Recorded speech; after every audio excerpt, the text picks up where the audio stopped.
Hello friends, good evening and welcome to physics scholar.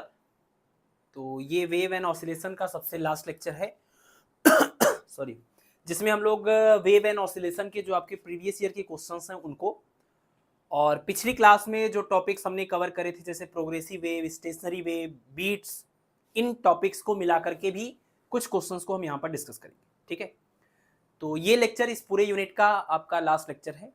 इसके बाद आपके 3 यूनिट कंप्लीट हो जाएंगे, मैकेनिक्स, थर्मल फिजिक्स और वेव एंड ऑसिलेशन। ठीक है, चलिए 27 क्वेश्चन है, तो आप पेशेंस बना के अभी से मेंटली प्रिपेयर होकर बैठ जाइए, जिसमें से 10 क्वेश्चन तो आपके सिर्फ प्रीवियस ईयर के हैं और 10 के 10 सवालों में टाइम लगेगा। बढ़िया बढ़िया सवाल पूछे गए हैं इस यूनिट से स्पेशली। सबसे पहला क्वेश्चन आपके एग्जाम का है, प्रीवियस ईयर का है। ये क्वेश्चन काफी ज्यादा फेमस है, बाकी भी स्टेट के पीजीटी के एग्जाम में ये सवाल पूछा गया है। यूट्यूब पर भी हमने इसको 2 से 3 बार कराया हुआ है। देखिए ये सवाल क्या है। In a sonometer experiment with a given tuning when the distance between the knife edge is 20 centimetre it produces 5 beats per second.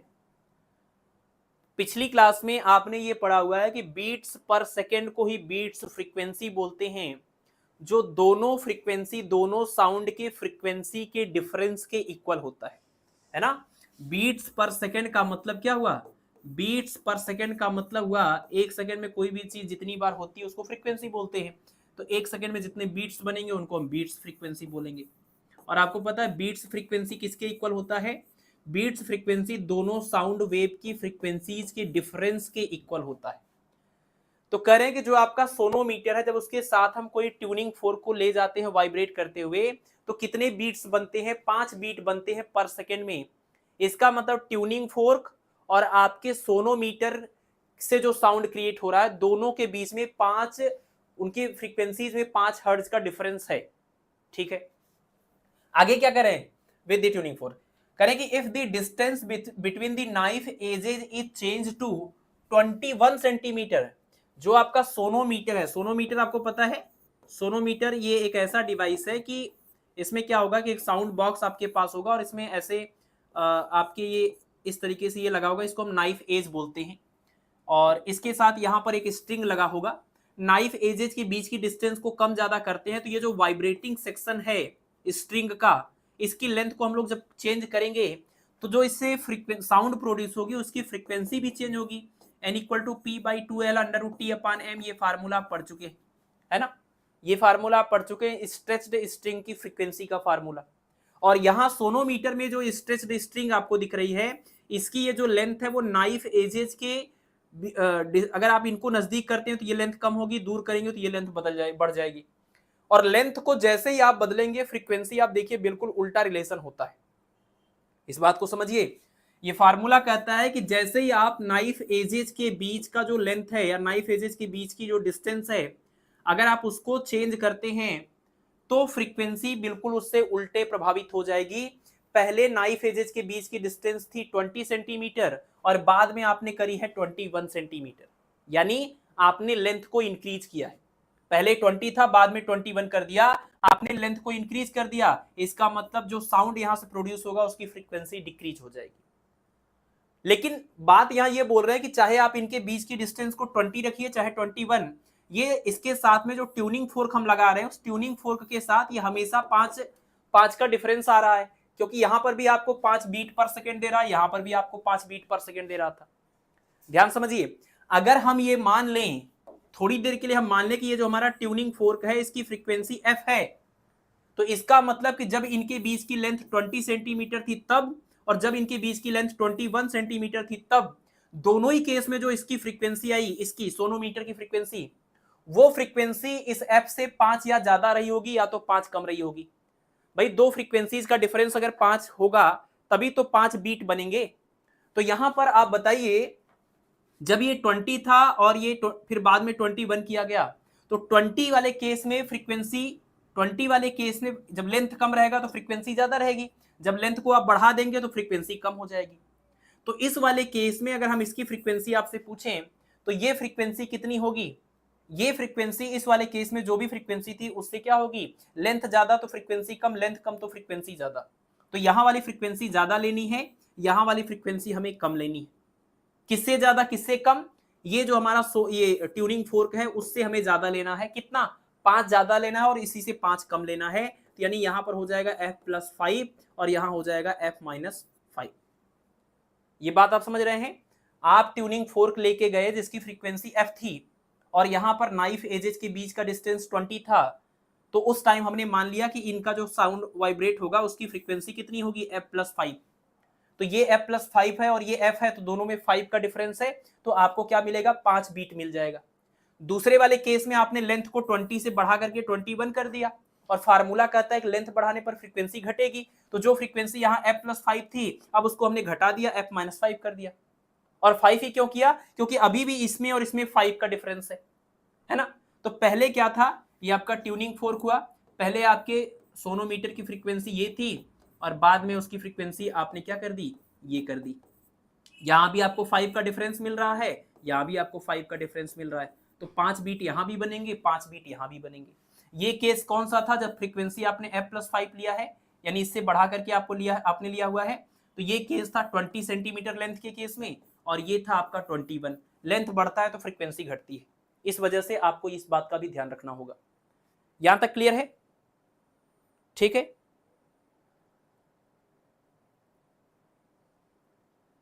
चलिए, अब इसके बाद कुछ नहीं करना है, सिर्फ आपको निकालना यही था कि जो ट्यूनिंग फोर्क ये आप ले जा रहे थे इसके साथ ऑसिलेट कराने के लिए, आपको उसकी फ्रीक्वेंसी यानी f की वैल्यू बतानी है। तो सिंपल सा तरीका होगा कि ये फार्मूला आप सोनोमीटर के लिए यूज करिए, इस वाले केस में और इस वाले केस में।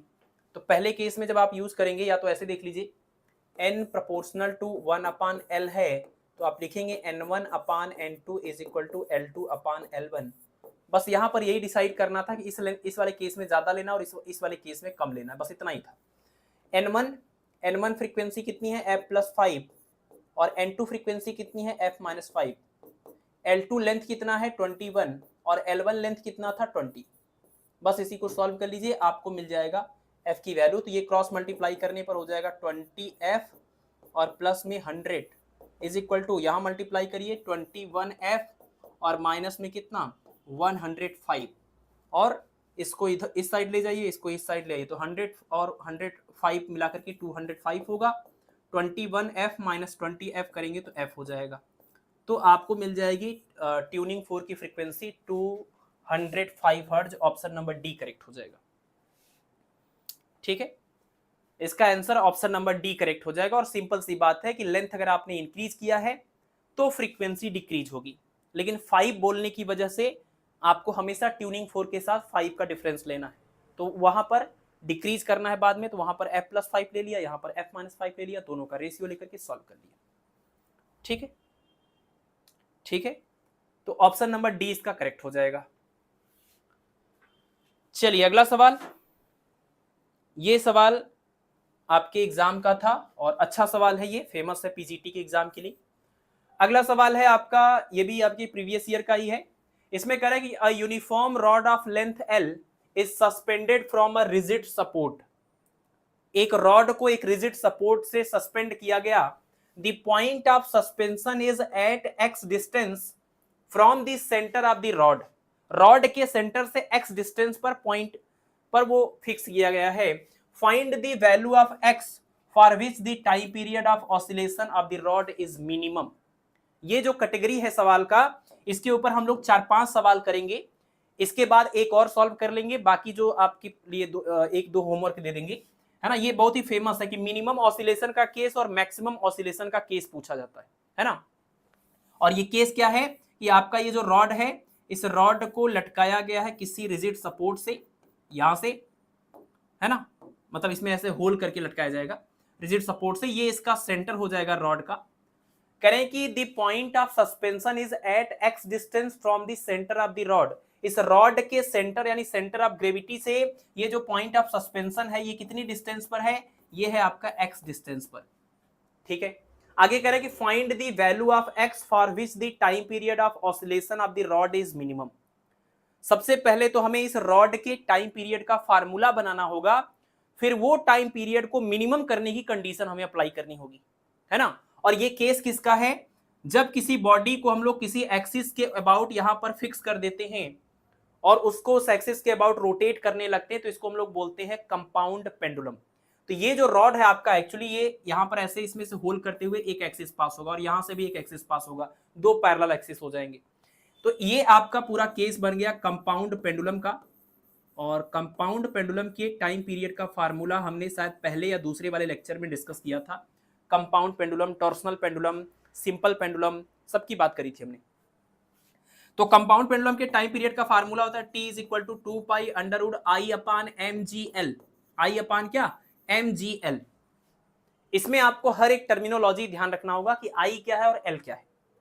आई का मतलब है कि इस पूरी बॉडी का इस वाले एक्सिस के about moment of inertia, point of suspension से पास होने वाले हॉरिजॉन्टल एक्सिस के अबाउट इस पूरी बॉडी का मोमेंट ऑफ इनर्शिया होता है आई। और ये जो एल होता है, ये होता है आपका सेंटर ऑफ ग्रेविटी और पॉइंट ऑफ सस्पेंशन के बीच का डिस्टेंस। और यहां पर वो डिस्टेंस क्वेश्चन में दिया हुआ है एक्स, तो जहां एल लिखा हुआ वहां पर क्या लिखेंगे, एक्स लिखेंगे। जहां पर एल लिखा हुआ वहां पर एक्स लिखेंगे। और ये जो आपका पूरा रॉड है, इसकी पूरी लेंथ को हम बोल रहे हैं क्या, सवाल में दिया हुआ पूरी लेंथ इसकी है स्मॉल एल। तो ये जो एल हम लिखा करते थे वो इन दोनों एक्सिस के बीच का डिस्टेंस होता था। तो यहां पर हमें एक्स की बात करनी है, ना कि एल की बात करनी। बाकी आपको आई कैलकुलेट करना पड़ेगा। आई का मतलब है इस एक्सिस के अबाउट इस पूरी रॉड का मोमेंट ऑफ इनर्शिया। तो इसमें आपने देखा भी था कि सेंटर ऑफ ग्रेविटी से पास होने वाले एक्सिस के अबाउट, क्योंकि इसकी बिल्कुल पैरेलल है तो थ्योरम ऑफ पैरेलल एक्सिस लगाएंगे। IG प्लस इस पूरे रॉड का मास, और इसका मास अगर कुछ दिया नहीं है तो आप लिख लीजिए स्मॉल m, ठीक है ना, स्मॉल m। और उसके बाद इन दोनों पैरेलल एक्सिस के बीच का जो डिस्टेंस होगा उसका square, mx²। Theorem of parallel axis हमने यूज कर लिया। और सेंटर ऑफ ग्रेविटी से पास होने वाले एक्सिस के अबाउट मोमेंट ऑफ इनर्शिया निकालना है। ये पूरा एक रॉड है, आपको पता है रॉड के केस में उसके सेंटर से पास होने वाले एक्सिस, मिड पॉइंट से उसका जो बाइसेक्टर है वहां से पास होने वाले एक्सिस के about moment of inertia ml² होता है। रॉड के केस में, थिन रॉड के केस में, तो ये हो जाएगा आपका ml² 12 और प्लस में ये हो गया आपका क्या, mx²। तो ये आई का एक्सप्रेशन होगा और एल की जगह पर एक्स रख लिया हमने। अब इसको आप सॉल्व कर लीजिए। देखिए क्या लिखेंगे, T = 2 pi under root I मतलब ml² 12 + mx² और डिवाइडेड बाई अपान में आएगा m और g और साथ में l की जगह पर क्या आएगा, x आएगा। ये पूरा टाइम पीरियड का एक्सप्रेशन हो गया। अगर हम इसी का स्क्वायर कर दें, क्योंकि स्क्वायर करने से सिंप्लीफिकेशन थोड़ा जल्दी हो जाएगा, अगर हम इसका स्क्वायर कर दें तो t का स्क्वायर = मिलेगा 4π² और बाकी इन सब जगहों से स्क्वायर रूट हट जाएगा, तो ml² 12 + mx² ये पूरा रहेगा और डिवाइडेड बाई कितना है, डिवाइडेड बाई हो जाएगा m × g × में x, m × g × में x। अब आप बताइए कि अगर टाइम पीरियड का ये एक्सप्रेशन आपने लिखा और आप कह रहे हैं कि टाइम पीरियड की वैल्यू मिनिमम होनी चाहिए, तो मिनिमा या मैक्सिमा के लिए कंडीशन होता है कि इसका फर्स्ट डेरिवेटिव 0 के इक्वल करते हैं, फिर वहां से जो वैल्यू निकल के आती है पॉइंट की उसको इसके सेकेंड डेरिवेटिव में रखते हैं। करने का मतलब आप देखिए ऐसे करते हैं ना, dt/dx = 0, फिर यहां से इसको सॉल्व करेंगे तो x = कुछ आपको मिलेगा, फिर ये x = जो आपको मिला वो कहां रखते हैं, वो इसके सेकेंड डेरिवेटिव में रखते हैं, सेकेंड डेरिवेटिव में रखते हैं। और सेकेंड डेरिवेटिव में अगर आपने जो भी वैल्यू आपको मिली, अगर दो वैल्यूज मिली, रखने के बाद अगर ये पूरी वैल्यू निगेटिव आती है तो इसका मतलब जिस वैल्यू को रखने पर ये निगेटिव आई है वो कंडीशन हो जाएगी किसकी, वो कंडीशन यानी उस वैल्यू पर आपको मैक्सिमा मिलेगा। और अगर ये जो वैल्यू आपने यहां से निकाली वो वैल्यू को आप इस इक्वेशन में सेकंड डेरिवेटिव में रख रहे हैं और ऐसा करने पर आपको मिल रहा है पॉजिटिव, तो इसका मतलब ये मिनिमा का केस हो जाएगा। तो यहां आपको ये चेक नहीं करना है कि ये मैक्सिमा का केस दे रहा है कि मिनिमा का केस दे रहा है, अभी आगे वाले सवाल से और अच्छे से क्लियर होगा। बट आपको ये पता है कि मिनिमा की कंडीशन की बात हो रही है, अगर टाइम पीरियड के मिनिमा की बात हो रही है तो मिनिमा के केस में यानी अब ये बात अंडरस्टूड है कि इसका फर्स्ट डेरिवेटिव करने के बाद जो वैल्यू निकल के आती है अगर उसको हम सेकंड डेरिवेटिव में रखेंगे तो हमें पॉजिटिव ही मिलेगा, मतलब मिनिमा का ही केस यहां पर मिलेगा। ये हमें मान लेना है, हमें चेक नहीं करना है कि क्या मिनिमा का केस दे रहा है कि नहीं दे रहा है, बस हमें मैक्सिमा मिनिमा का जो कंडीशन होता है वो यूज कर लेना है। तो उसको बोलेंगे मिनिमा का कंडीशन तो मिनिमा के कंडीशन के लिए हम लिखेंगे dt अपॉन dx जो कि वेरिएबल है इज इक्वल टू 0 होना चाहिए। मिनिमा के लिए dx अपॉन मैक्सिमा के लिए भी यही होता है first condition, dt upon dx equal to 0 होना चाहिए।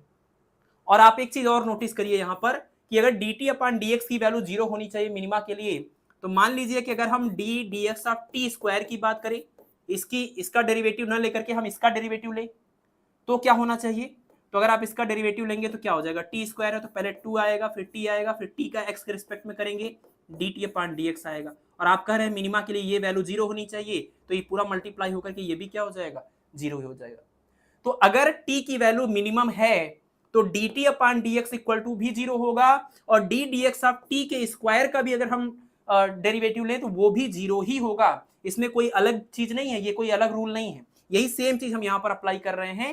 t के स्क्वायर का भी डेरिवेटिव ले तो वो भी 0 हो जाएगा, क्योंकि ये पूरा टर्म अगर 0 है तो यहाँ कुछ भी हो उससे फर्क पड़ता नहीं। इस वजह से हम यहाँ पर क्या करेंगे, जो हमने स्क्वायर करके यहाँ पर इस इक्वेशन को बनाया हुआ है, ये वाला इक्वेशन, हम उसको डिफरेंशिएट करेंगे विथ रिस्पेक्ट टू एक्स। तो इसको जब हम with respect to x differentiate करेंगे तो ये पूरा कांस्टेंट है, ये पूरा कांस्टेंट है, ये उस पूरे डिफरेंशिएशन से बाहर आएगा, और दूसरे साइड जब हम इक्वल टू 0 करेंगे तो जाकर के 0 हो जाएगा। स्पेस की कमी है, इस वजह से हम क्या करेंगे, सीधे इस बात को डायरेक्ट समझ सकते हैं कि अगर हम इसका डेरिवेटिव लेंगे तो डेरिवेटिव में ये पूरा कांस्टेंट दूसरे साइड वाले 0 के साथ जाकर 0 हो जाएगा। सिर्फ क्या बचेगा हमारे पास डेरिवेटिव के अंदर, डेरिवेटिव यानी डी dx ऑफ क्या बचेगा, ये बचेगा आप देखिए एम एल स्क्वायर अपॉन 12 और प्लस में आएगा यहाँ पर एम एक्स स्क्वायर, और इस टोटल के अपान में x आएगा इज इक्वल टू क्या, 0। ठीक है ना, कांस्टेंट दोनों को हमने ले जाकर के 0 करा दिया। और इसको आप डिफरेंशिएट कर लीजिए। डिफरेंशिएशन का अगर रूल आपको पता हो, डिवीजन का रूल आपने पढ़ा होगा ना, कि अंश और हर के रूप में जब होता है तो आप लिखते हैं हर गुणे अंश का अवकलन माइनस अंश गुणे हर का अवकलन बटे में हर का स्क्वायर, ऐसे करते हैं। या तो आप इनको पहले सेपरेट कर लीजिए तब इनको आप डिफरेंशिएट कर लीजिए। तो आप सेपरेट करके भी कर सकते हैं और हर और अंश वाला रूल भी लगा सकते हैं। सेपरेट करके करेंगे और आसान होगा, एम एल स्क्वायर अपान में एक्स होगा, एम एल स्क्वायर अपान 12 एक कांस्टेंट है तो यहाँ पर एम एल स्क्वायर अपान 12 तो एज इट इज मिलेगा, और 1 अपान एक्स का आप डिफरेंशिएशन करेंगे तो 1 अपान एक्स का मतलब एक्स पावर -1, तो इसको डिफरेंशिएट करेंगे तो -1 और एक्स पावर -2 आ जाएगा, है ना। और यहाँ पर देखिए एक्स से एक्स कैंसिल हो जाएगा तो ये हो जाएगा आपका m, और x बचेगा तो x का डिफरेंशिएशन 1 हो जाएगा, कुल मिला के m मिलेगा इज इक्वल टू 0 हो जाएगा। बस आप इसी को सॉल्व कर लीजिए। सॉल्व करेंगे तो क्या मिलेगा, ये देखिए अपान में आएगा और माइनस के साथ आएगा तो दूसरे साइड जाके प्लस हो जाएगा, तो आपको मिलेगा m इज इक्वल टू, ये मिलेगा m l स्क्वायर, और माइनस उस साइड जाके प्लस भी हो गया है, और अपान में x स्क्वायर, और अपान में ये 12 भी, m से ये m कैंसिल हो जाएगा तो आपको मिलेगा x square is equal to l square upon में 12। स्क्वायर रूट लेंगे तो यहाँ पर l का स्क्वायर l हो जाएगा, और ये 12 जो है इसका हो जाएगा 4 इंटू 3 यानी कि 2√3, यानी कि 2√3, ये हो जाएगी x की वैल्यू। यानी अगर हम x की इस वाली वैल्यू को इसके सेकेंड डेरिवेटिव में रखें, इसके सेकेंड डेरिवेटिव में, तो वो जो रिजल्ट होगा वो आपको मिलेगा नेगेटिव, सॉरी पॉजिटिव। इस वजह से x इक्वल टू l अपान 2√3 जो है वो मिनिमा का केस है, ठीक है। लेकिन आपको चेक नहीं करना है, आपको सीधे सॉल्व कर लेना, l अपान √3 2√3, ऑप्शन नंबर सी इसका। Question number 3। अब देखिए ये सवाल उस एग्जाम में आपके नहीं आया है, बट ये सवाल आप देखिए क्या कह रहे हैं। ये कह रहे हैं कि a solid sphere of mass 2 kilogram and radius 0.05 metre is suspended from a wire, find the period of oscillation. क्या सिचुएशन है कि एक सॉलिड स्फीयर है, इसको किसी वायर के साथ ऐसे लटका दिया गया है। अब आप बताइए ये कौन से पेंडुलम की कैटेगरी में आता है, ये कौन सी कैटेगरी में आता है जिसमें हमने डिस्क बना करके और वायर से उसको लटकाया हुआ था। इसको हम बोलते हैं टॉर्सनल पेंडुलम, इसका नाम होगा क्या, टॉर्सनल पेंडुलम। तो ये टॉर्सनल पेंडुलम का केस है, थियरी से सब कुछ क्लियर होगा। और टॉर्सनल पेंडुलम के केस में आपने फार्मूला पढ़ा हुआ था, T is equal to 2 pi और अंडरवुड I अपान क्या C, T is equal to 2 pi under root I upon C, जहां C का मतलब आपको पता है, C equal to eta pi R power 4 upon 2L, जिसको हम बोलेंगे twisting couple per unit twist, twisting couple per unit twist, per unit twist. कहने का मतलब ये कि आप अगर इसको ऐसे देखें, इसका फार्मूला होता है tau is equal to C into theta, तो यहाँ से c इक्वल टू हो जाएगा टाउ अपान थीटा, यानी ट्विस्टिंग कपुल या टॉर्क पर यूनिट ट्विस्ट, मतलब एक रेडियंट ट्विस्ट कराने के लिए जितना कपुल लगाना पड़ेगा, जितना टॉर्क लगाना पड़ेगा, ये उस चीज को रिप्रेजेंट करती है। और इसका एक्सप्रेशन होता है ईटा pi r power 4 upon 2l। ठीक है, इस सवाल में आपको ये जो आपका टॉर्सनल पेंडुलम है, इस टॉर्सनल पेंडुलम का आपको दिया हुआ है मास m की वैल्यू, मास m की वैल्यू गिवन है, तो मास m इक्वल टू हो जाएगा 2 किलोग्राम, और इसका रेडियस भी दिया हुआ है, रेडियस है आपका 0.05 मीटर, और इसके बाद दिया हुआ है suspended from a wire, find the period of oscillation, यानी t की वैल्यू फाइंड आउट करनी है। If the torque required to twist the wire is 4 into 10 power minus 3 newton metre per radian. देखिए न्यूटन मीटर टॉर्क की unit हो गई, और पर रेडियन का मतलब समझ रहे हैं, न्यूटन मीटर पर रेडियन का मतलब twisting couple per unit twist, यानी सी की वैल्यू ये आपको सवाल में दी हुई है। ये टॉर्क का यूनिट हो गया, और ये एंगल थीटा के लिए हो गया। तो टॉर्क पर यूनिट है, twisting couple per unit twist है। इसको घुमाने के लिए अगर इसको 1 रेडियन घुमाना हो तो कितना ट्विस्ट, कितना टॉर्क लगाना पड़ेगा, ये उसी की वैल्यू है, इसी को हम लोग सी बोलते हैं। तो आपको इस सवाल में सी कैलकुलेट नहीं करना है, आपको इस सवाल में सी को पहचानना है प्रॉब्लम के अंदर कि यही सी की वैल्यू है, twisting couple per unit twist, newton metre per radian, जो कि आप इस फार्मूले से सॉल्व करते, लेकिन आपको ईटा नहीं दिया था और आपको सॉल्व करना ही नहीं था क्योंकि वैल्यू सीधे दी हुई है। तो ये आपको सी की वैल्यू गिवन है 4 इंटू 10 पावर माइनस 3, और यहाँ पर हो जाएगा आपका न्यूटन मीटर पर रेडियन। ठीक है, ये भी आपको दिया हुआ है, बस आपको निकालना है टी की वैल्यू। बस आपको पहले आई की वैल्यू निकालनी पड़ेगी, टी की वैल्यू निकालने से पहले आपको आई की वैल्यू निकालनी पड़ेगी। और आई मतलब यहां पर क्या होता है, इस वायर के एक्सिस के अबाउट इस वाली बॉडी का मोमेंट ऑफ इनर्शिया। तो ये वायर तो इसके सेंटर से ऐसे लटका हुआ है, तो वायर के इस वायर वाले एक्सिस के अबाउट अगर इसका मोमेंट ऑफ इनर्शिया निकालेंगे, मतलब इस स्फीयर का, सॉलिड स्फीयर का इस डायमीटर के अबाउट मोमेंट ऑफ इनर्शिया। तो आपको ये फार्मूला पता होना चाहिए कि सॉलिड स्फीयर का डायमीटर के अबाउट मोमेंट ऑफ इनर्शिया। ठीक है, यहां पर सॉलिड स्फीयर है तो सॉलिड वाले में कितना होता है 2/5, तो ये होता है आपका 2/5 mr², 2/5 mr²। और यहां से आप लिखेंगे 2/5 m मतलब मास कितना है, मास है आपका 2 किलोग्राम, और r की वैल्यू है ये 5 इंटू 10 पावर माइनस 2 कर लीजिए इसको, 5 इंटू 10 पावर माइनस 2 इसका होल स्क्वायर। तो ये तो पूरा आपका हो जाएगा आई, और अब आप इसको सॉल्व करेंगे, t is equal to 2 pi under root I upon C, I की वैल्यू ये आएगी और सी की वैल्यू आपको यहाँ क्वेश्चन में दिया हुआ है। तो ये दोनों वैल्यूज को आपको रखना पड़ेगा और सॉल्व करना पड़ेगा। तो सॉल्व करने के बाद इन दोनों में से कोई एक आपका आंसर आ जाएगा। ठीक है ना, तो कैलकुलेशन आप कर लीजिएगा, प्रोसेस हमने बता दिया है, ये पूरा सॉल्व करना होगा। सॉल्व करके यहाँ रखेंगे और इसके बाद यहाँ पर सी की वैल्यू रखेंगे, और आसान है ये कैलकुलेशन, आप देख लीजिए, ये 4 हो जाएगा, ये 5 हो जाएगा, और यहाँ पर ये 25 है, 25 है, 10 पावर माइनस 4 है, ये इससे इसको कैंसिल किया, कितना हो गया, ये हो गया आपका 20 इंटू 10 टू पावर माइनस 4। ठीक है, तो इस तरीके से आप कर लेंगे, और आई की वैल्यू आई यानी कि 20 इंटू 10 पावर माइनस 4, और अपान में सी की वैल्यू कितनी है, सी की वैल्यू है 4 इंटू 10 पावर माइनस में 3, इससे इसको कैंसिल किया 5 हो गया, और 10 पावर माइनस 3 ऊपर जाके प्लस बनेगा तो यानी माइनस 1 आएगा, यानी अपान आएगा, यानी 1/2 आएगा। 1/2 का मतलब हुआ 2 पाई, और 1/2 का मतलब रूट में 2 आएगा, और इससे इसको कैंसिल करेंगे तो √2 इंटू में पाई आएगा। √2 का मतलब 1.4 होता है, और पाई की वैल्यू आपको पता है, पाई की वैल्यू 22/7 होता है, इससे आप इसको कैंसिल करेंगे, 0.2 आएगा, और ये हो जाएगा 4.44 सेकेंड, 4.44 सेकेंड, यानी इसका आंसर 4.43 दिया हुआ है, तो ऑप्शन नंबर बी करेक्ट हो जाएगा। अगला सवाल देखें, क्वेश्चन नंबर 4। क्वेश्चन नंबर 4 आपके एग्जाम का नहीं है, लेकिन हाँ इसमें मैक्सिमा और मिनिमा की बात हो रही है, तो इसको आप अच्छे से समझ लीजिए। जितने भी मैक्सिमा और मिनिमा वाले प्रॉब्लम आएंगे कंपाउंड पेंडुलम के, वो आप सॉल्व कर लेंगे। जैसे इसमें क्या करें, what is the condition for minimum time period of a compound pendulum if the distance between the two parallel axes passing from center of gravity and point of suspension is L and radius of gyration of the body is K, है ना, ये आपको दिया हुआ है। ठीक है, यानी आपको ये दिया हुआ है कि सेंटर ऑफ ग्रेविटी और जो सेंटर ऑफ ग्रेविटी से पास होने वाला एक्सिस है, जो पॉइंट ऑफ सस्पेंशन से पास होने वाला एक्सिस है, उनके बीच का लेंथ है l। तो आपको मिनिमम टाइम पीरियड की कंडीशन बतानी है। मिनिमम टाइम पीरियड की कंडीशन किसका केस है? कंपाउंड पेंडुलम का। तो आप देखिए कंपाउंड पेंडुलम के केस में अगर ये हुआ पॉइंट ऑफ सस्पेंशन m और ये हुआ आपका सेंटर ऑफ ग्रेविटी g और इन दोनों के बीच का लेंथ हुआ स्मॉल l, तो इसकी टाइम पीरियड का जनरल फार्मूला जो होता है वो क्या होता है? जनरल फार्मूला आपने देखा t is equal to 2 pi upon under root. Compound pendulum का अलग है, टॉर्सनल पेंडुलम का अलग है।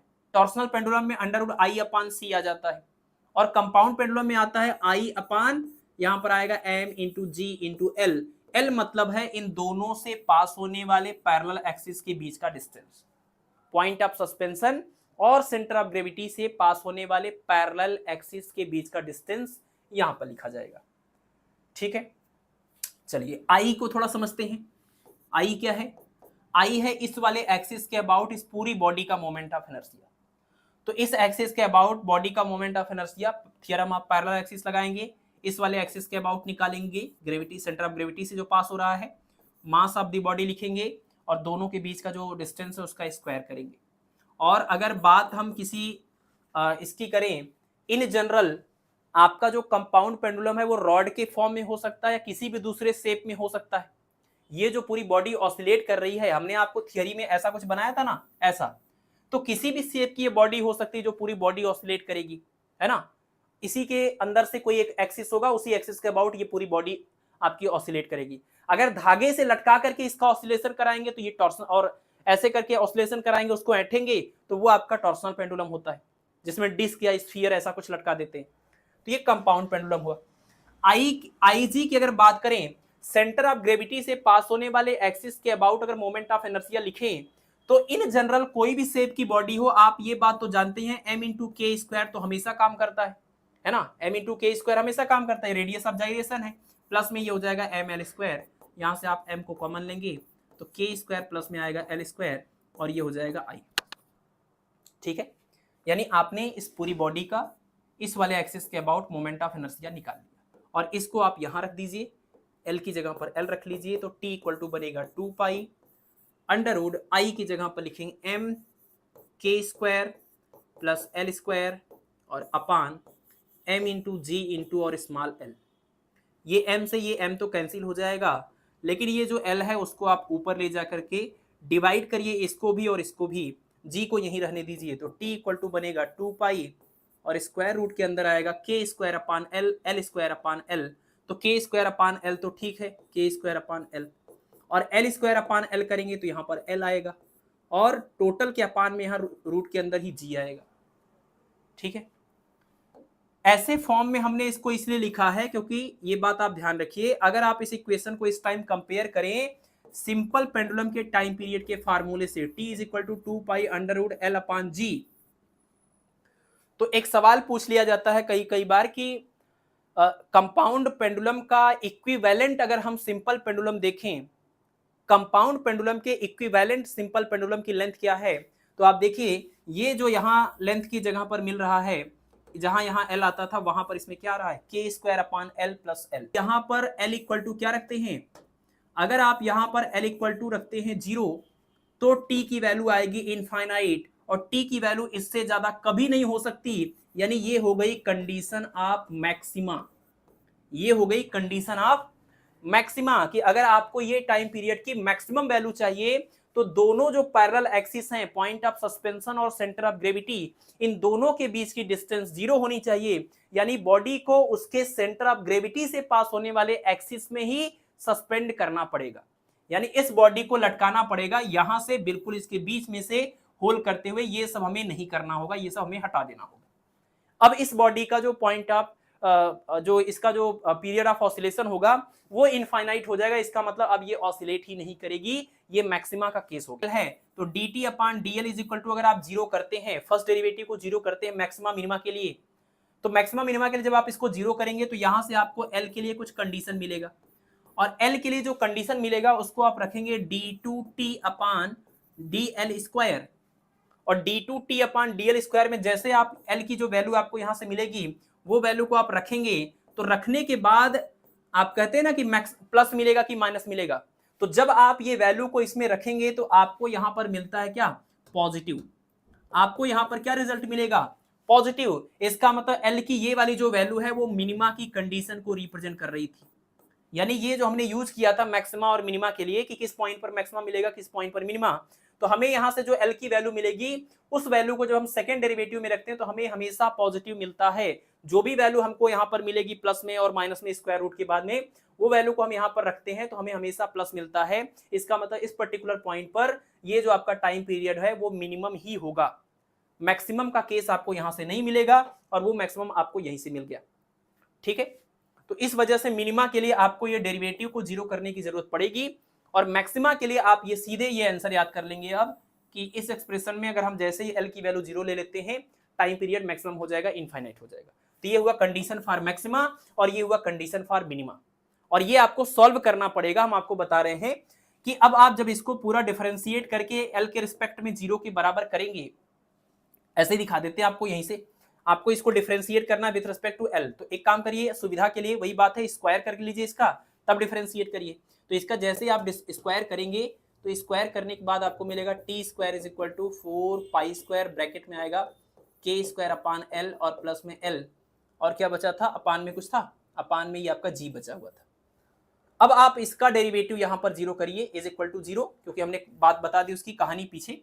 जैसे ही आप इसका डेरिवेटिव लेकर जीरो करेंगे तो आप देखिए ये पूरा कांस्टेंट है, वो पूरा कांस्टेंट वैसे भी जीरो होगा, तो इसका first derivative equal to zero, मतलब ये पूरा पार्ट चला गया जीरो में, यानी बचा ये पूरा पार्ट और ये भी हो जाएगा इक्वल टू जीरो। और जब ये आप जीरो के इक्वल करेंगे तो इसको आप सॉल्व करिए तो आपको मिलेगा के स्क्वायर अपान एल।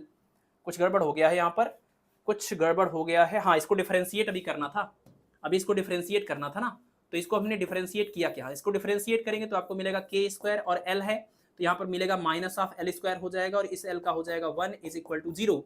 अब इसको आप सॉल्व करिए तो आपको मिलेगा L is equal two plus minus के, एल इक्वल टू मिलेगा प्लस माइनस के। यानी अगर आप एल की वैल्यू के इक्वल लेते हैं और उसको आप इस वाले एक्सप्रेशन में रखेंगे तो आपको हमेशा किसके बराबर मिलेगा, हमेशा ये पॉजिटिव मिलेगा, यानी मिनिमा की कंडीशन हो गई। क्या कंडीशन हो गई कि जो लेंथ होना चाहिए एल का, मतलब दोनों पैरेलल एक्सिस के बीच में, वो रेडियस ऑफ जाइरेशन के बिल्कुल इक्वल होना चाहिए। तो ये हुआ एल इक्वल टू के, ये कंडीशन फॉर मिनिमा, ये मिनिमा का कंडीशन हो गया और ये मैक्सिमा का कंडीशन हो गया। ठीक है, अब इसको आप याद कर लीजिए इस बात को, और ये हमने जनरलाइज्ड वे में पूरा कॉन्सेप्ट भी पढ़ लिया, इसके ऊपर पीछे एक सवाल भी कर लिया। ठीक है, एक सवाल आगे और है, uniform rod of length L is suspended by an end is made to undergo small oscillation, find the length of the simple pendulum having the same time period equal to the rod.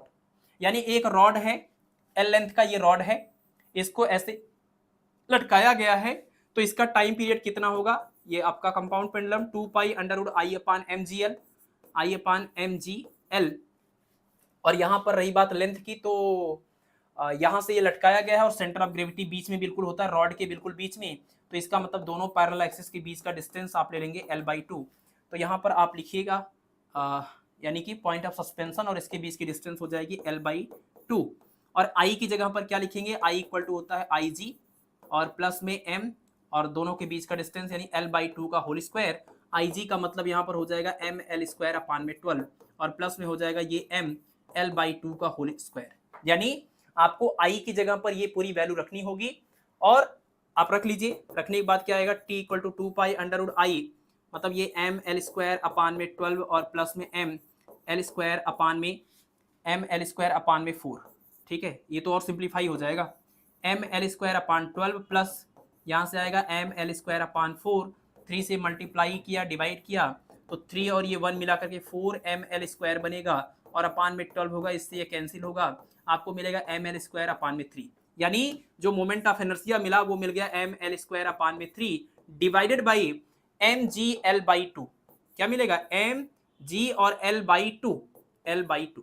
तो यहाँ ये वाले m से ये वाला m आपका cancel हो जाएगा, और ये बचा क्या, l स्क्वायर अपान 3 और gl/2 रिवर्स करके मल्टीप्लाई करके सॉल्व करिए तो t equal to 2 pi under root, ये बचेगा आपका l स्क्वायर अपान 3 और इंटू में हो जाएगा 2 अपान में g इंटू एल।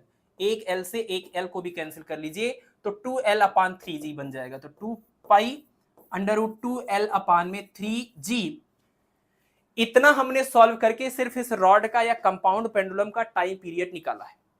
अब ये बोल रहे हैं कि कोई ऐसे सिंपल पेंडुलम की बात करिए कि उस सिंपल पेंडुलम का भी टाइम पीरियड उतना ही हो जितना इस कंपाउंड पेंडुलम का टाइम पीरियड है। तो आपको उस सिंपल पेंडुलम की लेंथ बतानी है।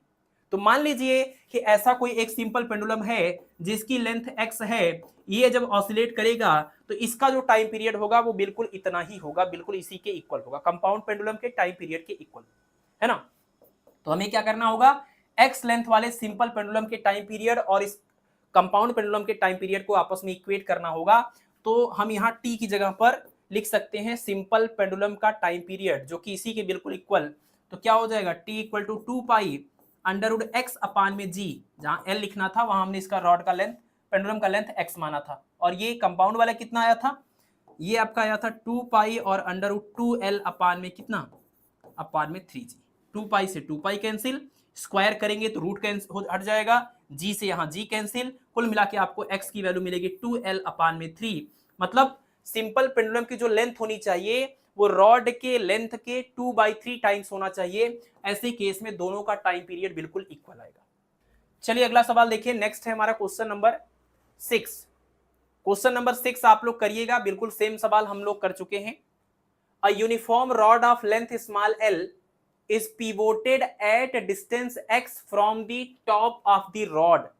यानी जो रॉड है आपके पास, ये जो रॉड है, ऐसे आपको रॉड दिया हुआ है, ये रॉड कहां से लटका हुआ है, मतलब ये रॉड कहां से लटका हुआ है, from the top of the x distance from the top of the rod. इसके जो पीक टॉप है यहां से x डिस्टेंस नीचे, यहां पर ये पिवोट है, मतलब यहां पर हमारा वो वाला एक्सिस है जिसको हम पॉइंट ऑफ सस्पेंशन बोलते थे, वो वाला एक्सिस हमारा यहां पर है।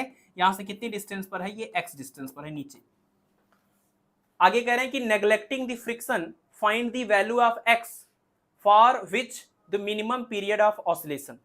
यानी आपको इस बार भी वही करना है, x की वो वैल्यू निकालनी है जो कि मिनिमम टाइम पीरियड इसका दे। लेकिन इस बार जो x है वो इस टॉप से इस वाले एक्सिस का डिस्टेंस दिया, सेंटर ऑफ ग्रेविटी यहां होगा बिल्कुल बीच में, इनके बीच का डिस्टेंस हमें अभी नहीं पता है। तो ये आप ले लीजिएगा पूरा, अगर l है तो ये l/2 हो जाएगा, l/2 में से x को माइनस करेंगे तो ये l/2 माइनस x आ जाएगा। तो l/2 माइनस x ये हो जाएगा दोनों पैरेलल एक्सिस के बीच का डिस्टेंस।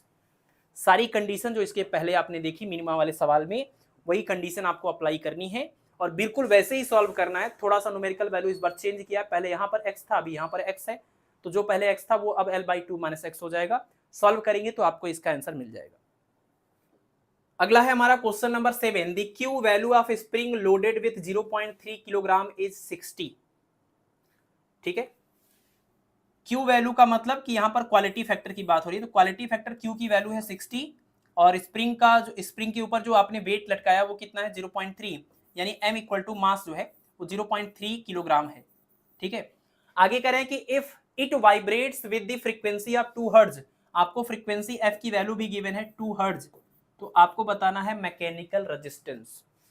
मैकेनिकल रेजिस्टेंस देखिए, अगर आप किसी ऑसिलेटर को, यहां पर ऑसिलेटर है आपका, स्प्रिंग है, अगर आप किसी ऑसिलेटर को किसी डैम्पिंग मीडियम के अंदर ऑसिलेट कराते हैं तो डैम्पिंग मीडियम के अंदर उस ऑसिलेटर का एम्पलीट्यूड डिक्रीज होता है, क्योंकि वो मीडियम एक रेजिस्टेंस क्रिएट कर रहा है जिसको हम उस मीडियम का डैम्पिंग कांस्टेंट बोला करते थे, वही रिस्पॉन्सिबल है, उसी को हम मैकेनिकल रेजिस्टेंस भी बोलेंगे। जैसे इलेक्ट्रिकल रेजिस्टेंस होता है, थर्मल रेजिस्टेंस होता है। इलेक्ट्रिकल रेजिस्टेंस इलेक्ट्रिक चार्ज के फ्लो को रोकता है, थर्मल रेजिस्टेंस हीट के फ्लो को रोकता है, वैसे ही मैकेनिकल रेजिस्टेंस ऑब्जेक्ट के मोशन को, एम्पलीट्यूड को डिक्रीज करने की कोशिश करेगा, है ना। तो कोई भी डैम्पिंग मीडियम का जो डैम्पिंग कांस्टेंट स्मॉल बी होता था, वो स्मॉल बी को ही हम मैकेनिकल रेजिस्टेंस भी बोलते हैं। और यानी आपको इस सवाल में इसी बी की वैल्यू को फाइंड आउट करना है। ठीक है, बी की वैल्यू को फाइंड आउट करना है। अब बी की वैल्यू को फाइंड आउट करने के लिए आपको ये 3 वैल्यूज गिवन है। तो क्यू की वैल्यू अगर गिवन है तो आप बताइए, ये क्यू का फार्मूला आपके पास होता है Q इज इक्वल टू, अगर आपको देखिए बी निकालना है तो बी के लिए आपको बीटा निकालना पड़ेगा, है ना, बीटा निकालना पड़ेगा। और Q इज इक्वल टू, ये फार्मूला होता है ओमेगा इंटू में टाउ। Q इक्वल टू होता है ओमेगा इंटू में टाउ। Q की वैल्यू है 60 और ओमेगा नहीं पता है, कोई बात नहीं, इसको 2 पाई फ्रीक्वेंसी कर सकते हैं। एंगुलर फ्रीक्वेंसी को 2 पाई फ्रीक्वेंसी कर सकते हैं और फ्रीक्वेंसी हमें पता है 2, ये हो जाएगा 60 इज इक्वल टू 2 पाई और एफ की जगह पर 2, यहाँ से हम निकालेंगे टाउ और 2 और 2 4 है, 4 से इसको डिवाइड करेंगे तो 15 अपान पाई आ जाएगा, 15 upon pi is equal to tau और tau is the relaxation time. Tau क्या है? Relaxation time in case of energy. यहां जब आप Q equal to omega tau वाला फार्मूला लिख रहे थे तो Q की डिफिनीशन में एनर्जी आता था 2 pi into energy stored upon energy dissipated इन 1 साइकिल। तो एनर्जी का जो टाइम पीरियड था, सॉरी एनर्जी का जो रिलैक्सेशन टाइम था उसी को हमने टाउ बोल करके इससे रिलेट किया था। और एनर्जी के केस में रिलैक्सेशन टाइम टाउ का मतलब होता है 1 अपान में 2 बीटा, है ना, इसका मतलब होता है 1 अपान में 2 बीटा, क्योंकि एम्पलीट्यूड के केस में tau equal to 1 upon beta हो जाता है, जिसको हम लोग मीन लाइफ टाइम भी बोलते हैं। ठीक है, तो यानी कुल मिलाकर के आपने ये जो 15 अपान पाई की वैल्यू निकाली जो कि टाउ के इक्वल है, tau equal to 1 upon 2 beta होता है इन जनरल, यानी एनर्जी का केस हम लेके चलते हैं जो उस वाले केस की बात कर रहे हैं, तो 1 अपान 2 बीटा। और आपको बी की वैल्यू निकालनी थी तो आपने यहाँ बीटा निकाल लीजिए पहले। बीटा अगर आप निकाल लेते हैं तो आपको बी की वैल्यू मिल जाएगी। कैसे? आपको पता है कि बीटा इज इक्वल टू होता है B by 2m, beta is equal to B by 2m, तो आपको बी की वैल्यू चाहिए तो बी इक्वल टू हो जाएगा 2 इंटू एम इंटू बीटा, या आप ये कह लीजिए 2 इंटू बीटा इंटू एम, है ना, 2 इंटू बीटा इंटू एम। तो 2 इंटू बीटा की वैल्यू तो आपने निकाल ली, यहां से देखिए 2 इंटू बीटा की वैल्यू कितनी हो जाएगी 5 पाई अपान में 15, तो यहाँ पर हम लिखेंगे पाई अपान में 15 और इंटू में मास, मास कितना है, मास तो दिया है सवाल में, मास दिया हुआ है सवाल में ये 0.3, तो यहाँ 0.3 रख दीजिए, आपका आंसर आ जाएगा 5 पाई अपान 15 इंटू 0.3 और इससे आप इसको डिवाइड करेंगे कितना आ जाएगा 50 आएगा। ठीक है ना, तो यानी b इक्वल टू हो जाएगा पाई अपान 50। और रही बात यूनिट की, तो b का यूनिट क्या हो जाएगा, ये देखिए m की वजह से किलोग्राम आएगा, और बीटा का यूनिट क्या होगा, बीटा इक्वल टू होता है फार्मूला, बीटा और टाउ बिल्कुल उल्टा होता है, ये टाइम होता है, तो बीटा का यूनिट हो जाएगा 1 अपान टाइम का यूनिट यानी 1 अपान में सेकेंड, तो बीटा का यूनिट हुआ 1 अपान सेकेंड में और ये मास का हुआ किलोग्राम, तो इसी वजह से आंसर आएगा किलोग्राम पर सेकेंड में। किलोग्राम पर सेकेंड में b की वैल्यू आएगी पाई अपान 50 और इसी को हम बोलते हैं डैम्पिंग कांस्टेंट और इसी का नाम हो गया मैकेनिकल रेजिस्टेंस, तो पाई अपान 50 यानी ऑप्शन नंबर सी करेक्ट हो जाएगा इसका।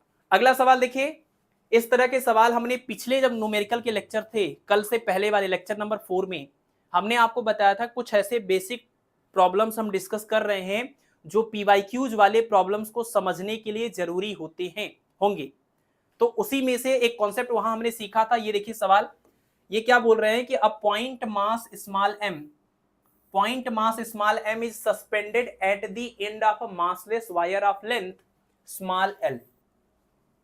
ठीक है, ये जो स्मॉल l लेंथ वाला मासलेस वायर है, इस पर पॉइंट m मास का एक जो ऑब्जेक्ट है वो लटकाया गया। Cross sectional area is capital A, इस वायर का cross sectional area capital A है, ठीक है, कैपिटल ए है, और इसका यंग मॉडुलस आपको y दिया हुआ है। The frequency of oscillation for simple harmonic motion along vertical lines, vertical lines में एसएचएम करने के लिए इसकी फ्रीक्वेंसी कितनी आएगी, वो फ्रीक्वेंसी का फार्मूला बताना है। तो ये जो वायर है वो उसको आप एज ए स्प्रिंग इमेजिन करिए, ये ऐसे आपका ऑसिलेट करेगा मीन पोजीशन के अबाउट। लेकिन ध्यान दीजिए कि अगर इसका वायर का लेंथ अगर l है और इसमें आप इस मास को लटकाएंगे तो इस मास की वजह से जो वेट या फोर्स नीचे की तरह काम करेगा वो हो जाएगा m इंटू में g, और mg वेट जब आप इसके ऊपर लटका रहे हैं तो आपको पता है इस वेट की वजह से ये धागा, ये स्प्रिंग ये थोड़ा खिंच जाएगा और इसकी लेंथ में थोड़ा सा इंक्रीमेंट हो जाएगा और उस इंक्रीमेंट को हम बोल रहे हैं x। इस इंक्रीमेंट के बाद ये बॉडी जो यहां पर आपने लटकाई थी वो बॉडी अब यहां पर पहुंच चुकी है, लेकिन अभी भी ये ऑसिलेट नहीं कर रही है। इसका मतलब अभी भी इसके ऊपर लगने वाला जो नेट फोर्स है, नेट फोर्स जो है वो नेट फोर्स जो है आपका बिल्कुल बैलेंस्ड है, मतलब mg वेट नीचे की तरफ काम कर रहा है, रीस्टोरिंग फोर्स ऊपर की तरफ काम कर रहा है। रीस्टोरिंग फोर्स आप लिखते हैं माइनस में k इंटू एक्स, यानी डिस्प्लेसमेंट की बिल्कुल अपोजिट डायरेक्शन में। लेकिन यहां पर मैग्नीट्यूड की बात करें, अपोजिट डायरेक्शन तो क्लियर हो गया इससे, बाकी ये kx है और ये mg है, दोनों एक दूसरे को बैलेंस कर रहे हैं। या वेक्टर फॉर्म में अगर आपको लिखना है तो दोनों का resultant is equal to net zero और दोनों का रिजल्टेंट वेक्टर सम करेंगे, फिर ये वाला माइनस दूसरी साइड जाके प्लस हो जाएगा। कुल मिलाकर के इस वेट को लटकाने के बाद इक्विलिब्रियम कंडीशन में क्या होता है, आप इसके पहले ये सवाल कर चुके हैं। वेट को लटकाने के बाद अगर आपने अभी उसको डिस्प्लेस नहीं किया है तो इक्विलिब्रियम कंडीशन में आपको मिलेगा k इंटू एक्स, मतलब restoring force is equal to weight की। रीस्टोरिंग फोर्स और वेट एक दूसरे को बैलेंस करते हैं, ये कंडीशन हमारे पास होती है इक्विलिब्रियम कंडीशन में। इसके सवाल पिछली क्लासेस में हो चुके हैं, ठीक है। तो ठीक है, हमारे पास ये रिलेशन बन गया। दूसरा, हमें इस वायर के यंग मॉडुलस के लिए फार्मूला लिखना होगा। वायर का ये यंग मॉडुलस आपको पता है क्या होता है, स्ट्रेस अपॉन स्ट्रेन। स्ट्रेस मतलब फोर्स पर यूनिट एरिया, और स्ट्रेन का मतलब होता है चेंज इन लेंथ और अपान में initial length. Change in length upon में initial length strain, stress upon strain. Reverse करके मल्टीप्लाई होगा। एफ का मतलब फोर्स, फोर्स का मतलब वेट, यहाँ पर है mg, mg वेट आपने लगाया हुआ है जिसकी वजह से लेंथ में चेंज हुआ है mg, और अपान में ये a, और ये रिवर्स होके मल्टीप्लाई करेंगे तो स्मॉल l अपान में x आएगा। यहां से आप mg की वैल्यू निकालिएगा, mg की वैल्यू आप निकालेंगे तो आएगा y a स्मॉल x और अपान में स्मॉल l। इसको मान लीजिए इक्वेशन नंबर 2, ठीक है। तो इक्वेशन नंबर 1 और इक्वेशन नंबर 2 से आप देखिए mg की वैल्यू kx के इक्वल, यहाँ mg की वैल्यू इस पूरी वैल्यू के इक्वल, दोनों को हम आपस में अगर रिलेट कर दें तो हमें मिलेगा kx इज इक्वल टू कितना, y और अपान में l। x से ये x कैंसिल होगा, हमें मिलेगा स्प्रिंग कांस्टेंट या stiffness k equal to y upon में l। और अगर हमें k मिल गया, अब हम इसका टाइम पीरियड या फ्रीक्वेंसी जो भी निकालना चाहते हैं वो बहुत इजीली निकाल सकते हैं। आपको पता है कि इसके टाइम पीरियड का formula t is equal to 2 pi under root m mass है और k उसका स्टिफनेस हो जाएगा। और फ्रीक्वेंसी निकालना है तो इसी का उल्टा हो गया, 1 अपान में 2 पाई और अंडर रूट k अपान में m। और k का एक्सप्रेशन आप निकाल चुके हैं यंग मॉडुलस के टर्म में, तो 1 अपान 2 पाई और k की जगह पर लिखेंगे y और अपान में स्मॉल l, और इस m की जगह पर स्मॉल m लिखेंगे। ये हो गया फ्रीक्वेंसी का फार्मूला। तो 1 upon 2 pi under root y upon में lm, y अपान में lm, option number A correct हो जाएगा। क्वेश्चन नंबर 9, क्वेश्चन नंबर 9 भी देखिए, ये भी आपके एग्जाम का सवाल है और इसमें भी काफी मतलब ट्रिकी है। ऐसे ऐसे कॉन्सेप्ट यूज हो रहे हैं जो आप जनरली स्किप करते हैं, जो चैप्टर्स आपके सिलेबस में नहीं है, इलास्टिसिटी और यंग मॉडुलस, ये सब आपको करना पड़ेगा, है ना। इस सवाल में भी करना पड़ेगा। A wire is just taut between two supports at 40 degree Celsius. एक वायर को दो फिक्स उसके बीच में कस दिया गया है, टाइट कर दिया गया है, 40 डिग्री सेल्सियस टेम्परेचर है। It's coefficient of linear expansion is alpha. अब कोफिशिएंट ऑफ लीनियर एक्सपेंशन क्या होता है, कोफिशिएंट ऑफ लीनियर एक्सपेंशन मतलब होता है change in length upon initial length into change in temperature होता है, ये फार्मूला है, ठीक है। ये चीज आपको अल्फा के लिए दिया हुआ है।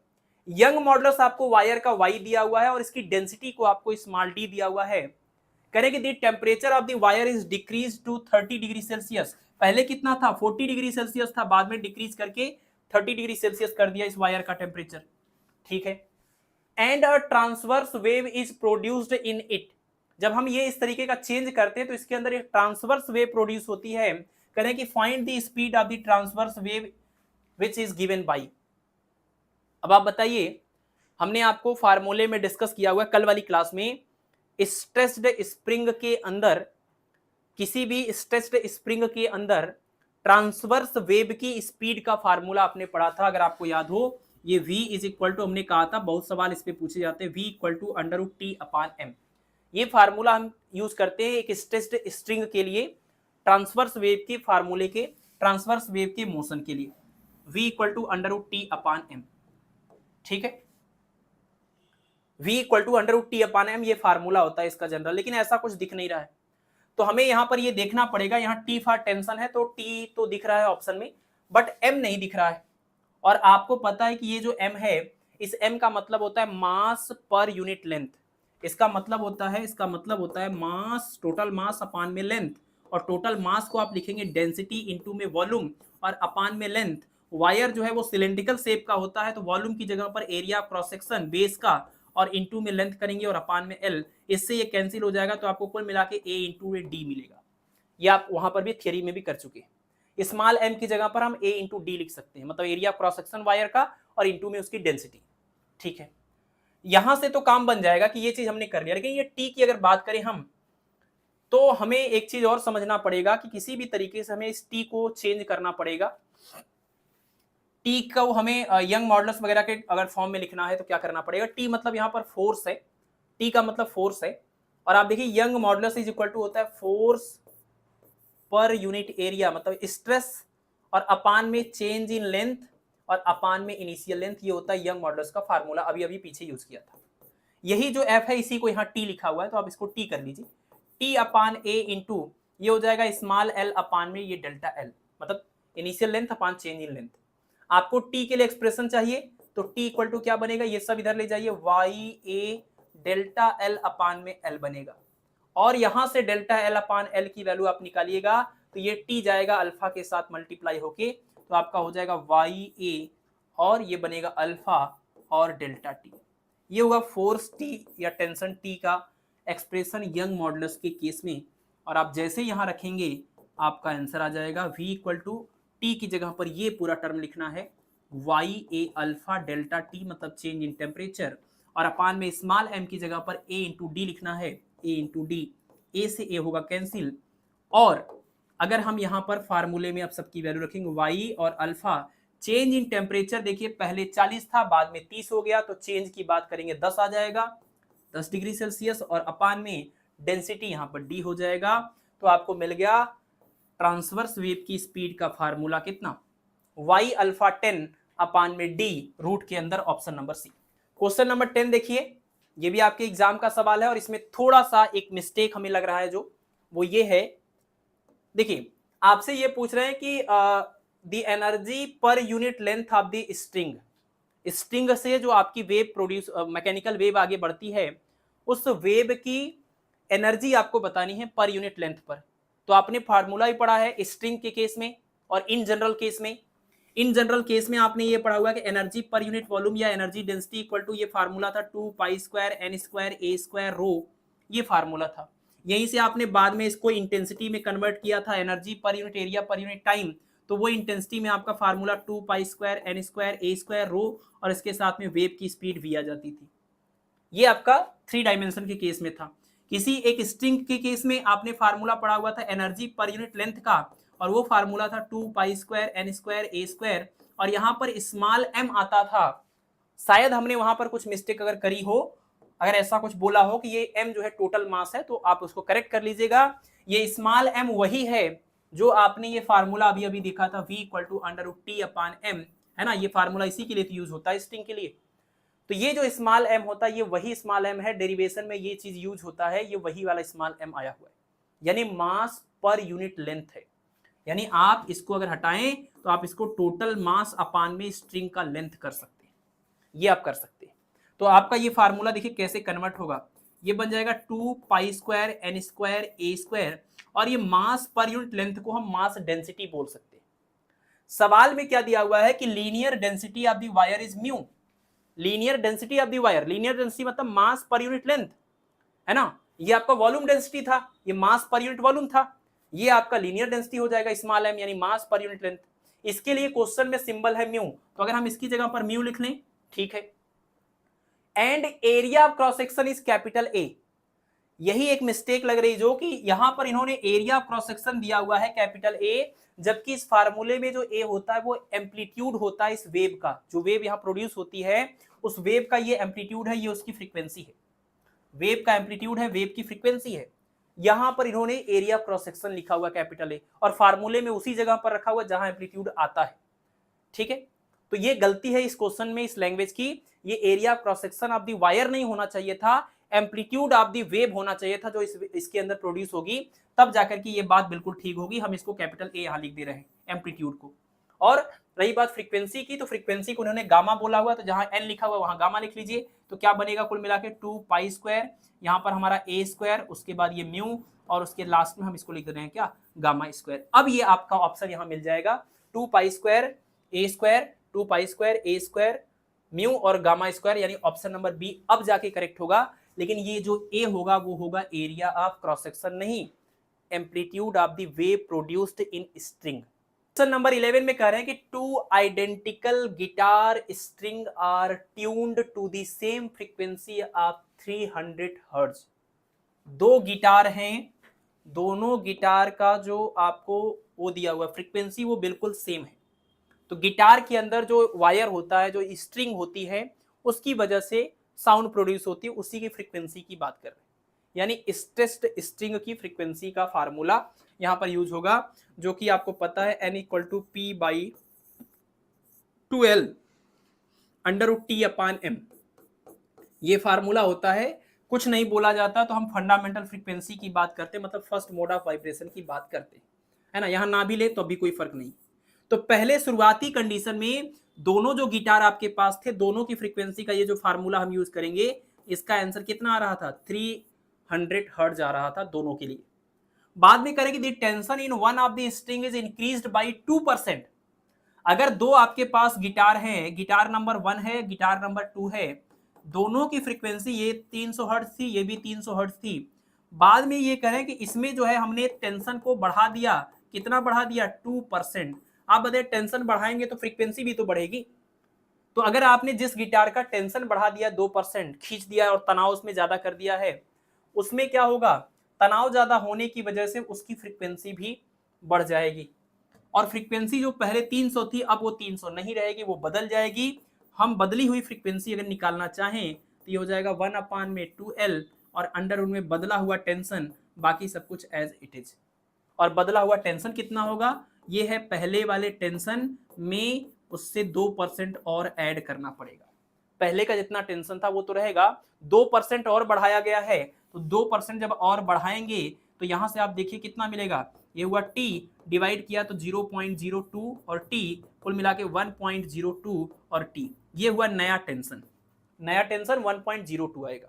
तो नया टेंशन यहां पर रख लीजिए, n डैश इक्वल टू 1 अपान में 2l और ये अंडर रूट, यहाँ पर आप जब सॉल्व करेंगे इसको कितना हो जाएगा, ये 1.02 और t और अपान में स्मॉल m। आप देखिए रूट के अंदर ये जो 1.02 है, सिर्फ इसको हटा दिया जाए तो बाकी सब कुछ वही मिलेगा जो पहले था, जो कि 300 की वैल्यू दे रहा था। अगर हम इसको सिंप्लीफाई करें तो हम लिख सकते हैं ना, n डैश इक्वल टू, ये देखिए रूट के अंदर 1.02, इसको हम अलग कर देते हैं, बाकी क्या बचा 1 अपान 2l और अंडर रूट टी और अपान में m। और ये पहले वाली फ्रीक्वेंसी है, पुरानी वाली फ्रीक्वेंसी का फार्मूला है, जब टेंशन दोनों का सेम था। इसकी वैल्यू है टोटल 300। तो कुल मिला के आपको मिलेगा n डैश इक्वल टू कितना, रूट के अंदर 1.02 और इनटू में 300। आप इसको पूरा सॉल्व करिएगा, मल्टीप्लाई करिएगा तो 302.98 समथिंग करके आएगा, इतना हर्ट्ज जाएगी नई वाली फ्रीक्वेंसी। और आप देखिए इस वैल्यू को, आप इसको 303 बोल सकते हैं अप्रॉक्सीमेट। तो 303 हर्ट्ज हो गई फ्रीक्वेंसी, जिसकी फ्रीक्वेंसी पहले कितनी थी, 300 थी। दोनों गिटार की फ्रीक्वेंसी पहले 300 थी, फिर हमने एक गिटार का टेंशन बढ़ा दिया 2%, जब बढ़ा दिया तो फ्रीक्वेंसी भी बढ़ गई, बढ़ करके 300 से कितनी हो गई, 303 हो गई। अब आप बताइए, अब इसकी फ्रीक्वेंसी तो 303 हो गई और इसकी 300 ही है, कितना बीट्स हमें मिलेगा, कितना बीट्स मिलेगा, बीट्स फ्रीक्वेंसी कितनी होगी, दोनों साउंड की फ्रीक्वेंसी के डिफरेंस के बराबर। दोनों साउंड की फ्रीक्वेंसी का जो डिफरेंस होगा वही बीट्स फ्रीक्वेंसी होती है। तो ये हुई आपकी n1 की वैल्यू, ये हुई आपकी n2 की वैल्यू, और दोनों का डिफरेंस करेंगे 300 आएगा, सॉरी 3 आएगा, तो इसका आंसर हो जाएगा 3 बीट्स पर सेकेंड। इसका आंसर आएगा 3 बीट्स पर सेकेंड। ठीक है, जो 300 था पहले कोई बीट नहीं मिल रहा था क्योंकि दोनों का बिल्कुल सेम था, तो बीट्स फ्रीक्वेंसी पहले 0 थी, बाद में हमने इसको चेंज करके 303 कर दिया। अब इसको देखिए इसके साथ, तो आपको पता चल रहा है कि हाँ 3 का डिफरेंस है, तो 3 बीट अब आपको दिखाई देगा। क्या दिया हुआ कि a damped oscillation starting from rest reaches a first amplitude of 500 millimetre. ठीक है, डैम्प्ड हार्मोनिक ऑसिलेटर की बात कर रहे हैं, जो पहले रेस्ट में थी, लेकिन जब वो ऑसिलेट करना स्टार्ट करती है तो शुरुआत में, यानी उसका जो मैक्सिमम एम्पलीट्यूड शुरुआत में ही होता है। भाई डैम्प्ड हार्मोनिक ऑसिलेटर में सबसे, जब ये ऑसिलेट करना स्टार्ट करेगी तो मैक्सिमम एम्पलीट्यूड शुरुआत में ही तो होता है, उसके बाद तो घटता ही जाता है लगातार। तो शुरुआत में जो कह रहे हैं कि इसका एम्पलीट्यूड आ रहा है, मतलब इनिशियल या मैक्सिमम एम्पलीट्यूड, वो आपको दिया हुआ ए नॉट की वैल्यू कितनी, ये है आपकी 500 मिलीमीटर। पहले ये एम्पलीट्यूड था इस डैम्प्ड हार्मोनिक ऑसिलेटर का, इतना करें, बाद में ये घटकर हो जाएगा 50 मिलीमीटर, यानी ए की वैल्यू बाद में हो जाएगी कितनी, ये हो जाएगी 50 मिलीमीटर। कब, 10 ऑसिलेशन के बाद। कितने समय के बाद? 10 ऑसिलेशन के बाद। और एक ऑसिलेशन का टाइम कितना लग रहा है? एक ऑसिलेशन का टाइम है 2.3 सेकेंड। एक ऑसिलेशन पूरा करने में 2.3 सेकेंड लग रहा है, तो 10 ऑसिलेशन करने में कितना टाइम लगा होगा? तो टोटल टाइम इक्वल टू हो जाएगा 10 ऑसिलेशन, और एक ऑसिलेशन का टाइम मतलब टाइम पीरियड, और एक ऑसिलेशन का टाइम था 2.3, मल्टीप्लाई करेंगे 23 सेकेंड। मतलब 23 सेकेंड के बाद जो एम्पलीट्यूड इतना था वो घट करके इतना हो रहा है। तो आपको डैम्पिंग कांस्टेंट बताना है, डैम्पिंग कांस्टेंट बताना है, ध्यान समझिएगा।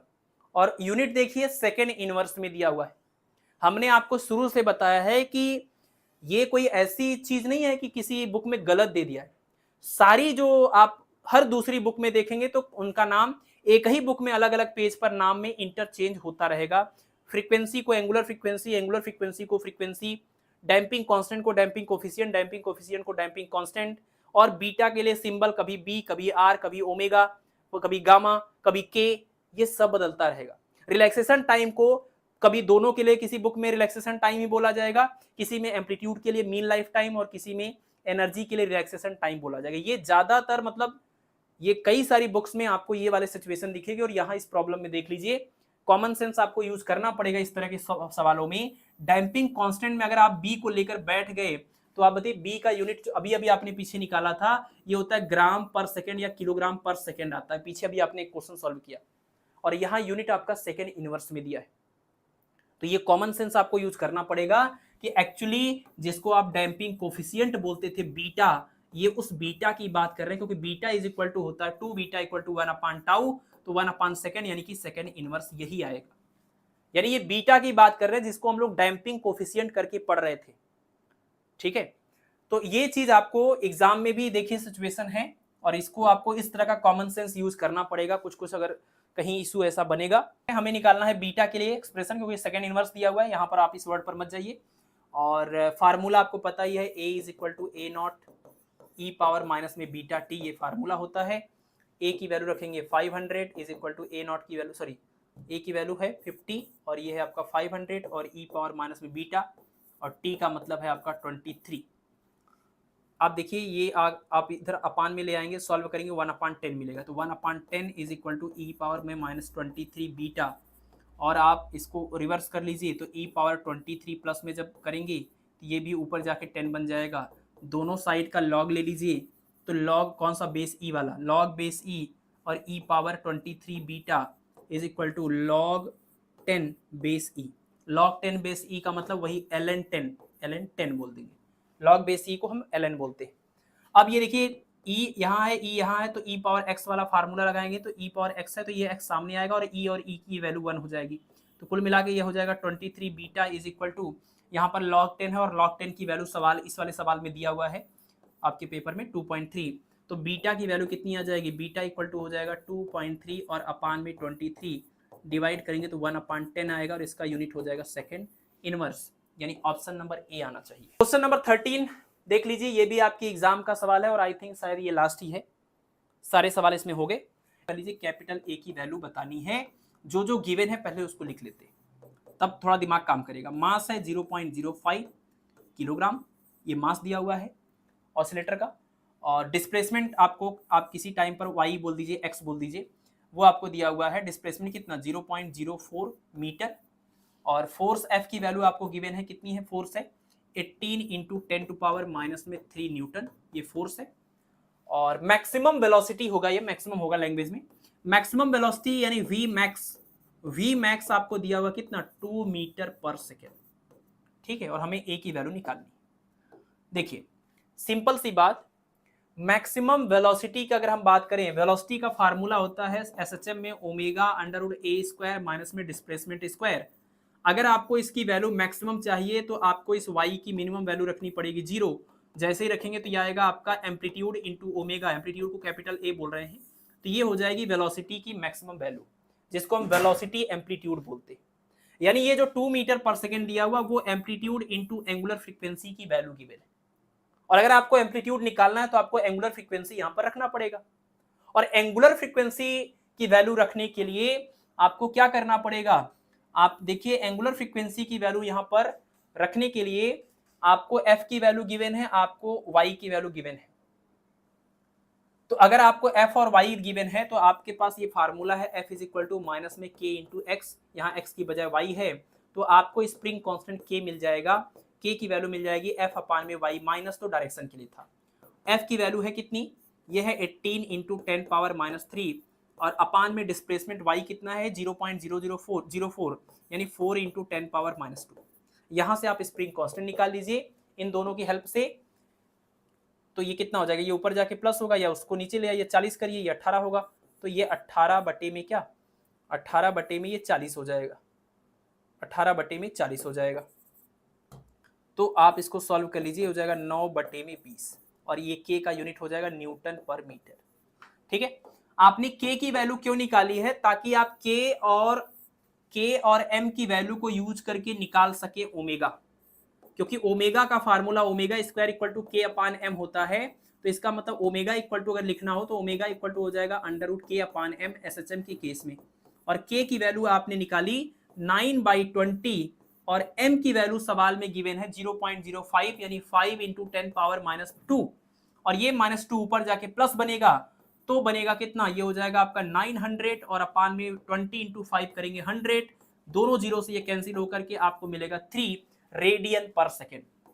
एंगुलर फ्रीक्वेंसी आ जाएगी 3 रेडियन पर सेकेंड, ओमेगा की वैल्यू 3 रेडियन पर सेकेंड, और ओमेगा की वैल्यू को जैसे ही आप यहां पर रख देंगे आपको एम्पलीट्यूड मिल जाएगा, क्योंकि ए ओमेगा इक्वल टू क्या है 2, मैक्सिमम वेलोसिटी या वेलोसिटी एम्पलीट्यूड इक्वल टू 2।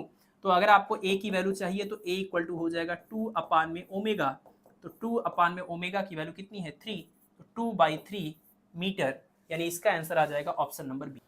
अब देख लीजिए ये सारे सवाल को आप कर सकते हैं चाहे तो, कि आपको F इक्वल टू ऐसा कुछ दिया हुआ, पार्टिकल का मास दिया हुआ है, एसएचएम का केस है, F equal to minus some number और x दिया हुआ है, तो इसका मतलब ये स्प्रिंग कांस्टेंट की माइनस के एक्स से कंपेयर करेंगे तो k की वैल्यू मिल जाएगी 50। It crosses the centre of the oscillation with a speed of 10 metre per second. आप बताइए कि एसएचएम में जब पार्टिकल मीन पोजीशन को क्रॉस करता है, मीन पोजीशन पर जब होता है, उस टाइम पास होते हुए उसकी वेलोसिटी मैक्सिमम होती है ना, क्योंकि मीन पोजीशन पर y इक्वल टू 0 रखते हैं तो वेलोसिटी मैक्सिमम हो जाती है। तो ये डायरेक्टली मैक्सिमम वेलोसिटी ना बोल करके ये बोल रहे हैं कि जब आपका पार्टिकल सेंटर ऑफ ऑसिलेशन को क्रॉस करता है, मतलब मीन पोजीशन को क्रॉस करता है, इनडायरेक्टली ये बोल रहे हैं कि ये वैल्यू है v मैक्सिमम की वैल्यू, और आपको एम्पलीट्यूड निकालना है। तो बिल्कुल पिछले वाले ही सवाल की तरह कहानी पूरी है, मैं कर देता हूं, 1 मिनट लगेगा। ये पूरा आपका देखिए F इक्वल टू माइनस के इंटू एक्स, ये तो यूनिट दे दिया है ना इसका, न्यूटन पर मीटर। तो ये आपको K की वैल्यू मिल गई कितनी 50 न्यूटन पर मीटर। यहां से आपको V मैक्सिमम यानी कि A ओमेगा, V मैक्सिमम यानी कि A ओमेगा की वैल्यू 10 दे दी गई, और मास आपको दिया हुआ 0.5 किलोग्राम। ठीक है, अब आप बताइए अगर आपको K मिल गया है और M मिल गया है तो ओमेगा नहीं निकल जाएगा। K दिया हुआ है और M दिया हुआ है तो आप ओमेगा निकाल लेंगे। K और M की हेल्प से आप जब ओमेगा निकालेंगे तो omega equal to under root K upon M।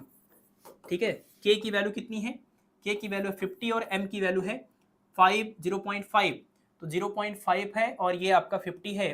तो इससे अगर आप इसको डिवाइड करेंगे 5 होता तो 10 टाइम्स, लेकिन 0.5 है तो 100 टाइम्स, स्क्वायर रूट लेंगे तो 10 आएगा, 10 रेडियन पर सेकेंड, 10 रेडियन पर सेकेंड। जैसे इसकी वैल्यू 10 रखेंगे तो A की वैल्यू आएगी 10 अपान ओमेगा, ओमेगा मतलब 10, पूरा कैंसिल करेंगे तो ये आएगा 1 मीटर, इसका आंसर हो जाएगा 1 मीटर। एक बार आप इसको खुद से भी ट्राई कर लीजिएगा, ठीक है ना। हाँ चलिए, टाइम बचाना है तो कम क्वेश्चन करना होगा हमें। अगला सवाल देख लीजिए, इसमें आपको ये एक ग्राफ दे करके ये पूछ रहे हैं कि period of SHM, time period of SHM पूछ रहे हैं, और ग्राफ किसका दिया हुआ है, फोर्स और डिस्प्लेसमेंट का।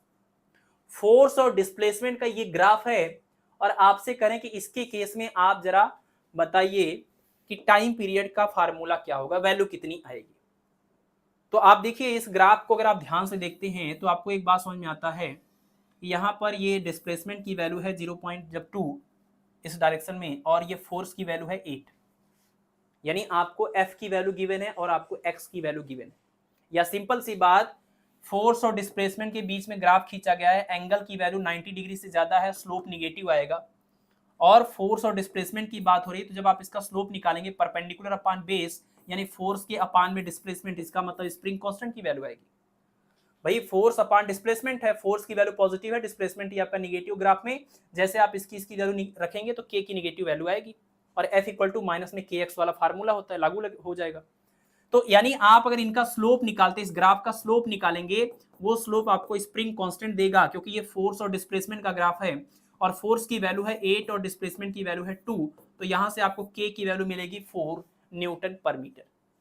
k की वैल्यू आपको मिल गई, लेकिन आपको टाइम पीरियड निकालना है, तो k यहां मिल गया, मास यहां दिया हुआ, टाइम पीरियड अब निकाल लीजिएगा, t is equal to 2 pi under root m upon k, है ना। मास वहां दिया हुआ है, k यहां पर आपने निकाल दिया। इस ग्राफ का क्या निकालना होगा, स्लोप निकालना होगा। ठीक है, आसान सवाल है ये, आप कर लेंगे, कर लीजिएगा। क्या कह रहे हैं कि दो स्प्रिंग ए और बी हैं, दोनों के ऊपर सेम वेट लटकाया जा रहा है और दोनों का स्प्रिंग कांस्टेंट आपको दिया हुआ है, एक ए है दूसरा बी है।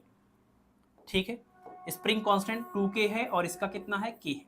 इसके ऊपर कितना वेट लटकाया गया, mg, इसके ऊपर कितना वेट लटकाया गया, mg। ठीक है, लेंथ दोनों का कितना है हमें नहीं पता है, लेंथ हमें नहीं पता है। अब एक बात बताइए कि आपने ये पीछे फार्मूला पढ़ा हुआ है कि इक्विलिब्रियम के कंडीशन में k इंटू एक्स, एक्स मतलब डिस्प्लेसमेंट, वेट लटकाने के बाद जो लेंथ में इंक्रीमेंट होता है उसी को हम स्मॉल एल बोल रहे हैं, तो K L equal to M into में जी, ये फार्मूला होता है। इक्विलिब्रियम के कंडीशन में K L equal to M into G होता है। इस फार्मूले से आप अगर यहां पर देखें, दोनों के लिए बात करें तो दोनों के लिए अगर आपने सेम वेट लटकाया है तो दोनों के लिए के और एल का प्रोडक्ट भी सेम आएगा। यानी आप अगर दोनों में सेम वेट लेकर चल रहे हैं तो दोनों में अगर राइट हैंड साइड सेम है तो लेफ्ट हैंड साइड भी सेम होगा, यानी K A L A is equal to हो जाएगा के बी एल बी, ऐसा हो जाएगा। और आप अगर रेशियो लेना चाहें के ए अपान के बी का, नहीं sorry L A upon L B का, अगर आप L A upon L B करना चाहें तो L upon L B equal to हो जाएगा के बी और अपान में के ए। के बी का मतलब बी वाले का ये स्प्रिंग कांस्टेंट के है और के ए का मतलब है ये 2k है। आप इनको डिवाइड करेंगे तो आपको लेंथ का रेशियो मिलेगा 1:2, है ना। इन दोनों स्प्रिंग के लेंथ का रेशियो आएगा 1:2, ठीक है, 1:2। लेकिन हमें इनकी एनर्जी का रेशियो निकालना था, सॉरी वर्क डन का रेशियो निकालना था। तो work done in A upon work done in B, और आपको पता है वायर को खींचने में, स्प्रिंग को खींचने में हमने उसके इलास्टिसिटी के अगेंस्ट वर्क करना पड़ा है, और जब हम इलास्टिसिटी के अगेंस्ट वर्क करते हैं तो वो पूरी की पूरी जो वर्क डन है वो उसके अंदर इलास्टिक पोटेंशियल एनर्जी के फॉर्म में स्टोर हो जाती है।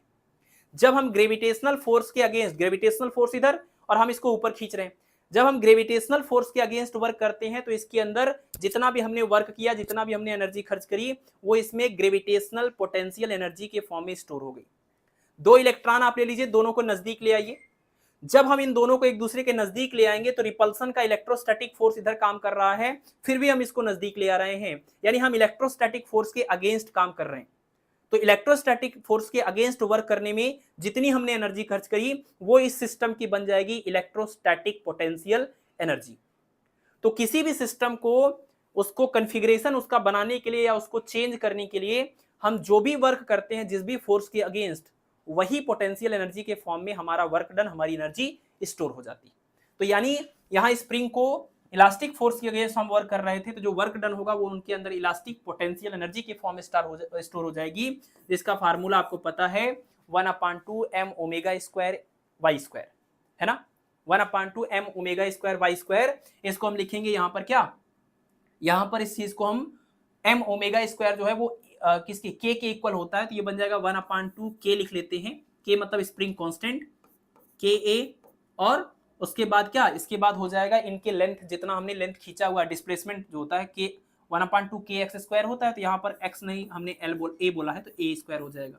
इसके केस में जो इलास्टिक पोटेंशियल एनर्जी हो जाएगी, यहाँ पर के बी हो जाएगा, यहाँ पर एल बी का होल स्क्वायर हो जाएगा। इससे ये पूरा कैंसिल हो जाएगा, आपको मिलेगा के ए अपान में के बी इंटू एल ए अपान में एल बी, और अभी अभी हमने यहाँ पर आपको दिखाया था K A L A is equal to K B L B. तो अगर आप यहाँ से के ए अपान के बी की बात करें तो के ए अपान के बी इक्वल टू हो जाएगा एल बी अपान में एल ए।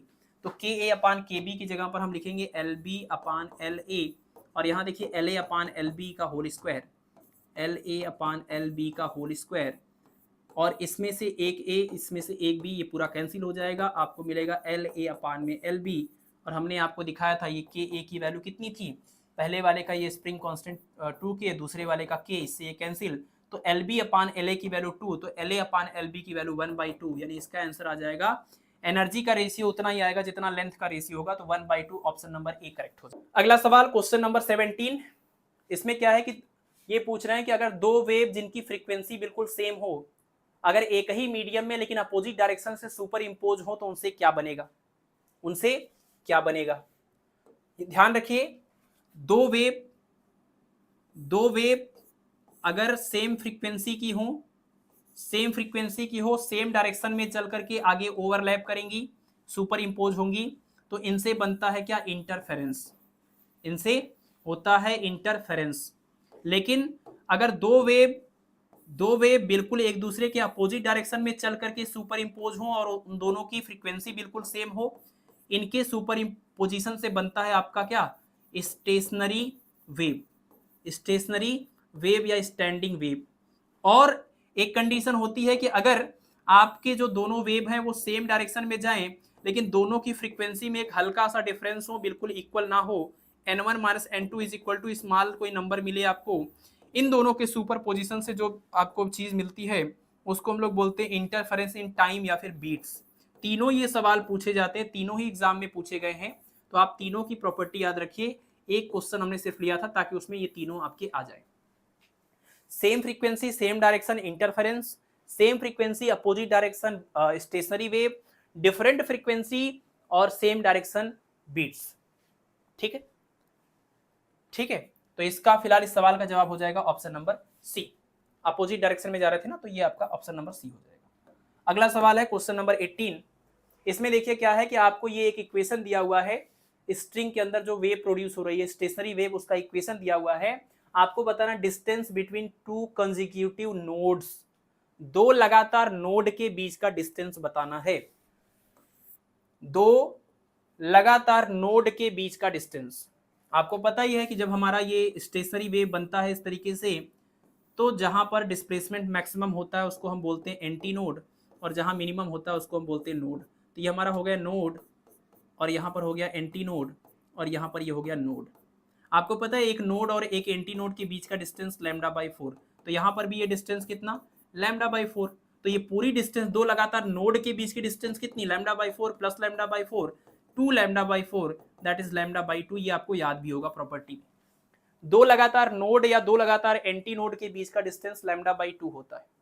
तो हमें अगर लैम्डा मिल जाए तो हम ये डिस्टेंस λ/2 भी कैलकुलेट कर लेंगे। और लैम्डा कैलकुलेट करने के लिए हमें स्टेशनरी वेव का ये इक्वेशन दिया हुआ था, और ये इक्वेशन को आप कंपेयर करिए जनरल इक्वेशन से, y = 2a cos kx और sin ओमेगा t। याद है ये इक्वेशन किस केस में यूज होता था, कमेंट करके बताइए। फ्री बाउंड्री से रिफ्लेक्शन के बाद होता था या रिजिड बाउंड्री से रिफ्लेक्शन के बाद होता था ये इक्वेशन, आप ये कमेंट करके बताइए। बाकी आपका इक्वेशन देखकर पता चल रहा है कॉस वाले के साथ kx लिखा है, साइन वाले के साथ ओमेगा टी लिखा है, तो कंपेयर करके हमें लैम्डा में इंटरेस्ट है, तो हम देखिए kx यहाँ पर है और π/3 x यहाँ पर है, तो इसका मतलब k की जगह पर मिलेगा π/3, और k का मतलब होता है 2π/λ प्रोपागेशन कांस्टेंट, यहाँ पर हो जाएगा π/3, पाई से ये पाई कैंसिल, तो लैम्डा की वैल्यू आएगी 6, और लैम्डा की वैल्यू 6 रखेंगे तो 6/2 यानी कि आंसर आएगा कितना, 3, और ये सेंटीमीटर में था तो ये आंसर भी आपका सेंटीमीटर में आएगा। ऑप्शन नंबर बी करेक्ट हो जाएगा। ठीक है, ऑप्शन नंबर बी करेक्ट हो जाएगा। क्वेश्चन नंबर 19 में आपको दो वेव का इक्वेशन दिया हुआ है। करें कि अगर इन दोनों के सुपर पोजिशन से कोई रिजल्टेंट वेव बने और उस रिजल्टेंट वेव की जो फ्रीक्वेंसी है और जो एम्पलीट्यूड है वो उतना ही रहे जितना कि इन दोनों का है, तो फेज डिफरेंस बताना है इन दोनों वेव के बीच का। अगर जो रिजल्टेंट वेव बन रहा है उस रिजल्टेंट वेव की फ्रीक्वेंसी, रिजल्टेंट वेव का एम्पलीट्यूड उतना ही है जितना इनका अलग अलग था। एम्पलीट्यूड कितना है, ए है, फ्रीक्वेंसी कितनी है, ओमेगा है। तो करें जो रिजल्टेंट वेव बनेगा उसका भी एम्पलीट्यूड ए होगा, उसकी भी फ्रीक्वेंसी अगर ओमेगा होगी, तो जरा बताइए इन दोनों वेव के बीच का फेज डिफरेंस कितना है। फेज कितना है, omega T plus φ1 omega T plus φ2। तो फेज डिफरेंस करेंगे तो ओमेगा टी से ओमेगा टी कैंसिल हो जाएगा, φ1 और φ2 का डिफरेंस आपको मिलेगा, φ1 माइनस φ2 की वैल्यू आपको बतानी। ठीक है, और ये कंडीशन भी याद रखना। तो अगर इन दोनों के सुपर पोजिशन से कोई वेव बने तो प्रिंसिपल ऑफ सुपर पोजिशन के अकॉर्डिंग आप देखिए, मतलब आप ये मान लेंगे कि ये दोनों की दोनों वेव सेम डायरेक्शन में जा रही। अगर ये कोई बात नहीं बोलते हैं तो ये मान के चलिए कि दोनों सेम डायरेक्शन में जा रही हैं, तो प्रिंसिपल आप सुपर पोजिशन में जो वेक्टर होता था उसको हटाया भी जा सकता है, सेम डायरेक्शन में मैग्नीट्यूड को ऐड कर सकते हैं। तो x1 equal to x1 plus x2 करेंगे तो आपको मिलेगा a साइन और ये omega T plus five plus a sine और यहाँ पर हो जाएगा omega T plus five two. ये फाइव वन था, वो फाइव टू है। एक कॉमन करेंगे तो आपको मिलेगा sine C plus sine D, sine C plus sine D. और sine C plus sine D का फार्मूला टू साइन, ये क्या होता है, two sine C plus D by two. तो C plus D by two करेंगे तो ओमेगा टी बाई टू करेंगे तो कुल मिला के ओमेगा टी प्लस ये फाइव वन और फाइव टू, तो five one plus five two और इसका अपान टू आएगा। ये हमने क्या किया, C plus D by two, ये फार्मूला है ट्रिग्नोमेट्री का। Sine C plus sine D, ये हम लिख दें यहाँ पर, sine C plus sine D is equal to two sine C plus D by two into cos C minus D by two. ये फार्मूला है, सी मतलब ये है और डी का मतलब ये। तो हमने साइन वाला फॉर्म लिख लिया। अब कॉस का लिखिए, cos C minus D, omega T cancel, five one minus five two और अपान में टू आ जाएगा। इसको हम थोड़ा अरेंज कर रहे हैं, क्या लिख रहे हैं, ये देखिए टू है, फिर स्मॉल ए है, कॉस वाले पार्ट को पहले लिख रहे हैं, ये हो जाएगा फाइव वन माइनस में फाइव टू और अपान में टू, और इसके बाद ये बनेगा आपका साइन, ये हो जाएगा कितना, ओमेगा टी और प्लस में five one plus five two और अपान में टू। ये हो गया आपका रिजल्टेंट वेव का इक्वेशन। और इस रिजल्टेंट वेव के इक्वेशन को ध्यान से देखिए, वेरिएबल क्वांटिटी आपकी ये वाली है जो टाइम के रिस्पेक्ट में चेंज हो रही है, यानी ये पीरियोडिसिटी को रिप्रेजेंट करेगी, और ये पूरी वैल्यू कांस्टेंट है जो कि एम्पलीट्यूड को रिप्रेजेंट करेगा। ये एम्पलीट्यूड है रिजल्टेंट वेव का। जो रिजल्टेंट वेव बना ये उसका y equal to A sine omega T होता है ना, ओमेगा टी प्लस फाइव, तो y equal to A sine omega T plus five type का ये इक्वेशन बन गया आपका, है ना। यानी ये जो इक्वेशन है वो भी एक सिंपल हार्मोनिक इक्वेशन बन रहा है जिसका एम्पलीट्यूड इतना है और जिसकी फ्रीक्वेंसी उतनी है जितनी पहले थी। लेकिन सवाल बोल रहा था कि फ्रीक्वेंसी भी सेम रहेगा, एम्पलीट्यूड भी सेम रहेगा। पहले एम्पलीट्यूड खाली स्मॉल ए था, अभी तो एम्पलीट्यूड इतना सारा दिख रहा है, यानी इस पूरे एम्पलीट्यूड को हम इस वाले एम्पलीट्यूड के इक्वल कर सकते हैं according to the problem. Frequency तो वैसे ऑलरेडी इक्वल दिख रही है, ये वाला एम्पलीट्यूड इस वाले ही एम्पलीट्यूड के इक्वल है, सवाल बोल रहा था। तो अगर हम इसको इसके इक्वल करेंगे तो हमें क्या मिलेगा, ये देखिए 2a cos five one minus five two upon to को हमें a के इक्वल करना पड़ेगा, इनिशियल वेव के एम्पलीट्यूड के इक्वल करना पड़ेगा, कैंसिल होगा, टू जाके उधर क्या हो जाएगा, वन अपान टू बनेगा। तो cos five one minus five two upon two is equal to one upon two, और वन अपान टू का मतलब cos पाई बाई थ्री मतलब cos 60 डिग्री। कंपेयर करेंगे तो five one minus five two upon two is equal to यहाँ से पाई by three आएगा। तो यहाँ से आपको five one minus five two की वैल्यू मिल जाएगी टू पाई बाई थ्री। यही फेज डिफरेंस है और यही सवाल का आंसर है, ऑप्शन नंबर बी। नेक्स्ट है question number 20। Question number 20, if you set up seventh harmonic in a string fixed at both ends, string जो है वो दोनों एंड पर फिक्स किया गया है, 7 हार्मोनिक आपको इसमें क्रिएट करना है। How many nodes and antinodes are set up in it, इसमें कितने नोड और एंटी नोड बनेंगे ये आपको बताना है, कितने नोड और एंटी नोड बनेंगे ये आपको बताना है। तो देखिए 7 हार्मोनिक का मतलब क्या हुआ, यहां पर 7 मोड की बात हो रही है। और आपने मोड ऑफ वाइब्रेशन में एक बात नोटिस किया होगा, फर्स्ट मोड ऑफ वाइब्रेशन में एक लूप बनता था, सेकेंड मोड ऑफ वाइब्रेशन में 2 लूप बनता था, थर्ड मोड ऑफ वाइब्रेशन में 3 लूप बनता था। तो 7 हार्मोनिक का मतलब 7th मोड ऑफ वाइब्रेशन यानी कि 7 लूप। तो अगर आप इसके अंदर 7 लूप बनाते हैं तो कितने नोड बनेंगे और कितने एंटी नोड बनेंगे ये आपको बताना है, ठीक है। तो चलिए 7 लूप बनाकर चेक करते हैं जल्दी से, और यहां से कुछ हम जनरल भी बना सकते हैं, बाकी ये 7 पॉसिबल है बनाना तो बना लेते हैं। 1 2 3 4 5 5 6 और ये हुआ आपका 7, ये ऐसे है। और ये सातों लूप में हमने यहां पर और यहां पर कैसे हमें पता चला कि ऐसे कंप्लीट कर लेना है। आपको पता है क्लोज बाउंड्री पर हमेशा नोड बनता है और ओपन बाउंड्री पर हमेशा एंटी नोड बनता है। तो यहाँ पर ये फिक्स्ड बाउंड्री पर ये बाधा गया है, यहाँ पर वाइब्रेशन पॉसिबल नहीं है, तो ये आपका रिजिड बाउंड्री हो गया, फिक्स्ड बाउंड्री, क्लोज बाउंड्री हो गया, जहां पर आपका नोड बनेगा। अगर ओपन बाउंड्री होता तो यहाँ पर एंटी नोड बन जाता। ठीक है, तो एक नोड यहाँ बन गया, एक नोड यहाँ बन गया, एक नोड यहाँ बन गया, एक नोड यहाँ बन गया, एक नोड यहाँ बन गया, एक नोड यहाँ बन गया, एक नोड यहाँ बन गया और एक नोड यहाँ बन गया। अगर दोनों तरफ से फिक्स ना किया गया होता तो इस वाले केस का इंड यहाँ पर हो जाता, तब ये वाला नोड आपको ना मिलता, जबकि अभी भी सेवेंथ हार्मोनिक ही होता, सेवेंथ हार्मोनिक ही होता, लेकिन तब ये यहाँ क्लोज ना होता, यहीं पर ये खत्म हो जाता, ये वाला नोड गायब हो जाता। बट दोनों तरफ से इन्होंने कहा कि पैक किया गया है, तो दोनों तरफ क्लोज्ड बाउंड्री होगी, दोनों तरफ नोड बनेगा। 1 2 3 4 5 6 7 8 नोड कितने हो गए? 8। एंटी नोड गिनिए, 1 2 3 4 5 6 7 एंटी नोड आपके हो गए कितने? 7। तो यह पूछ रहे थे कि नोड और एंटी नोड, तो नोड हो गए आपके 8, एंटी नोड हो गए 7, ऑप्शन नंबर ए करेक्ट। अगला सवाल question number 21, the distance between 2 point differing in phase by 60 degree on a wave having a wave velocity 360 metre per second and frequency 500 hertz. आप बताइए किसी वेव के 2 point के बीच का डिफरेंस पूछ रहे हैं, तो किसी भी वेव के 2 पॉइंट के बीच का डिफरेंस मतलब पाथ डिफरेंस, और उन दोनों पॉइंट का फेज डिफरेंस आपको दिया हुआ है, फेज डिफरेंस आपको दिया हुआ है, यानी आपको डेल्टा फाई दिया हुआ है 60 डिग्री, आप इसको रेडियन में कन्वर्ट कर लीजिएगा तो पाई बाई कितना हो जाएगा? 3 हो जाएगा।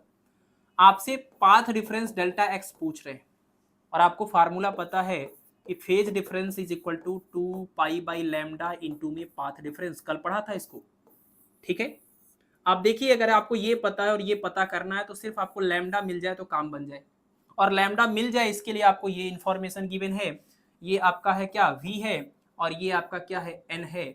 आपको पता है v इक्वल टू होता है n इंटू में लैम्डा, तो लैम्डा इक्वल टू हो जाएगा v अपान में n, यानी 360 और अपान में 500।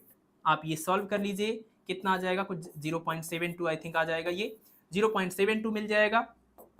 और जैसे ही आप यहाँ पर रखेंगे 2 पाई और अपान में एक काम करिए, क्रॉस मल्टीप्लाई करिए, तो ये हो जाएगा डेल्टा एक्स इक्वल टू कितना? लैम्डा अपान 2 पाई इंटू में डेल्टा फाई। अब सबकी वैल्यू रखिए, लैम्डा की वैल्यू है 0.72 और अपान में 2 पाई और इंटू ये डेल्टा फाई जो है वो हो जाएगा आपका पाई बाई 3, पाई से पाई कैंसिल, और 3 से आप 3 इंटू 2 6 है, 6 से इसको डिवाइड करेंगे तो 0.12 आ जाएगा, इतना मीटर ये पाथ डिफरेंस हो जाएगा, ऑप्शन नंबर सी करेक्ट हो जाएगा। नेक्स्ट है हमारा question number 22, a thin closed organ pipe and a thin open organ pipe are of equal length. ठीक है, एक क्लोज्ड ऑर्गन पाइप है, ये ओपन ऑर्गन पाइप है, दोनों का लेंथ बिल्कुल इक्वल है। करें कि the ratio of the frequency of their third overtone will be. ध्यान समझिएगा सवाल को, यहां कंफ्यूजन है। आपको 2 ऑर्गन पाइप दिया हुआ है, एक क्लोज्ड है और एक ओपन है, दोनों की लेंथ बिल्कुल इक्वल है। करें कि इन दोनों के थर्ड ओवरटोन की फ्रीक्वेंसी का रेशियो बताना है। पहले नाम किसका लिया इन्होंने? पहले नाम इन्होंने क्लोज्ड का लिया हुआ। ठीक है, थर्ड ओवरटोन का क्या मतलब है ये समझिए। आपने पढ़ा हुआ है कि क्लोज्ड ऑर्गन पाइप में N1, N2, N3, N4, N5, N6, जब आप इन सब का रेशियो लेते हैं, इन डिफरेंट फ्रीक्वेंसीज का रेशियो लेते हैं, तो आपको मिलता है 1, उसके बाद 1 रेशियो 2 रेशियो कितना आता है? ऐसे 1, फिर 3 आता है, फिर 5 आता है, फिर 7 आता है, फिर 9 आता है, फिर 11 आता है। ये किसके लिए? क्लोज्ड की बात कर रहे हैं, तब क्लोज्ड की।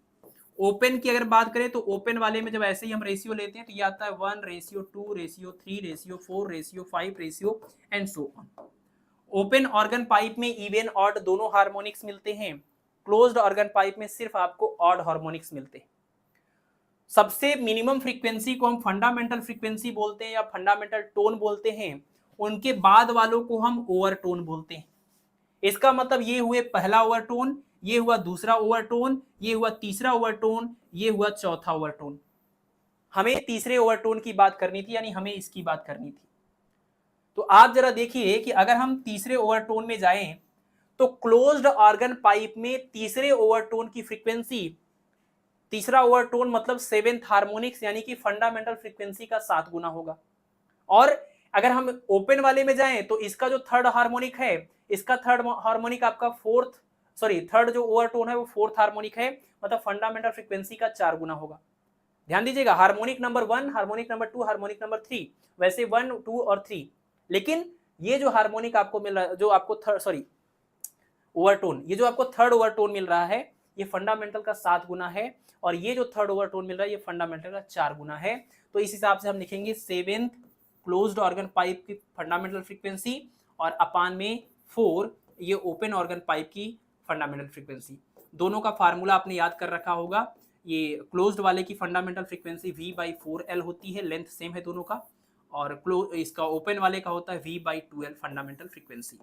बस इसी को सॉल्व कर लीजिए, आपका आंसर आ जाएगा। कितना हो जाएगा, V से V कटा, L से L कटा, और ये 7/4 बचा यहाँ से, और ये 4/2 है, रिवर्स करेंगे 2/4 बनेगा, इससे ये कैंसिल होगा, कुल मिलाकर 7/8 आएगा।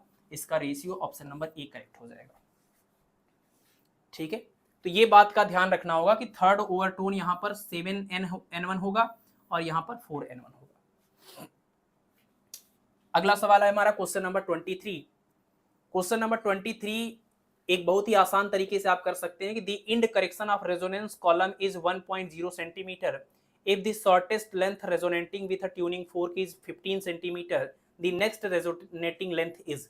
हमने आपको शॉर्ट में ये तरीका बता दिया था कि रेजोनेंस ट्यूब में इंड करेक्शन का फार्मूला होगा E is equal to L2 minus में 3L1 और अपान में 2, जहां L1 मतलब है यह है फर्स्ट रेजोनेटिंग लेंथ और L2 का मतलब है सेकेंड रेजोनेटिंग लेंथ।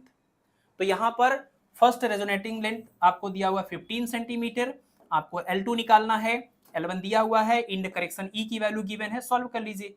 सबसे आसान तरीका है इसको सॉल्व करने का, नहीं तो दूसरा भी तरीका है लेकिन वो थोड़ा लेंदी हो जाएगा, तो उसको हम स्किप कर रहे हैं टाइम की कमी की वजह से। ये आपका आसान तरीका है, 2 × 1, E की वैल्यू 1 थी, और ये L2 माइनस में 3 × L1 कितना है 15 है, तो ये 45 और प्लस 2 हो जाएगा, तो L2 इक्वल टू हो जाएगा 47 सेंटीमीटर। ये हो जाएगा सेकेंड रेजोनेटिंग लेंथ की वैल्यू 47 ऑप्शन नंबर डी। आपको दिया हुआ है कि omega square is equal to C square K square plus omega naught square, जहां पर ओमेगा और के जो है वो आपके हैं क्या, ये है एंगुलर फ्रीक्वेंसी वेव की और ये है प्रोपागेशन कांस्टेंट, बाकी ये पूरा और ये कांस्टेंट है, सी और ओमेगा नॉट कांस्टेंट है, और ये फ्रीक्वेंसी है और ये इसका नाम है प्रोपागेशन कांस्टेंट।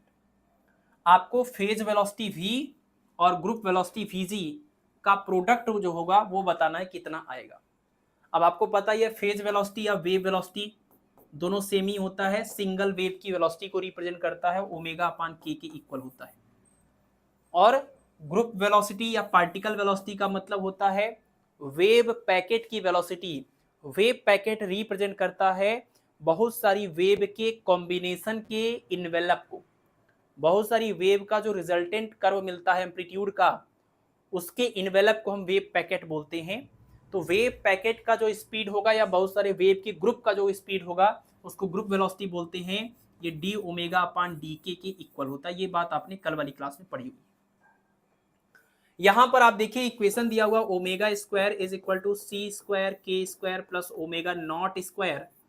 तो अगर हम इसको डिफरेंशिएट करें विथ रिस्पेक्ट टू, देखिए ओमेगा ओमेगा दिख रहा है, तो विथ रिस्पेक्ट टू के इसको डिफरेंशिएट करिए तो आपको मिलेगा 2 ओमेगा और d omega upon d k is equal to, यहाँ पर आपको मिलेगा सी स्क्वायर और के स्क्वायर के रिस्पेक्ट में कर रहे हैं तो कितना हो जाएगा, के स्क्वायर है तो 2k हो जाएगा ये, और प्लस में ये कांस्टेंट था अकेले तो ये हो जाएगा 0।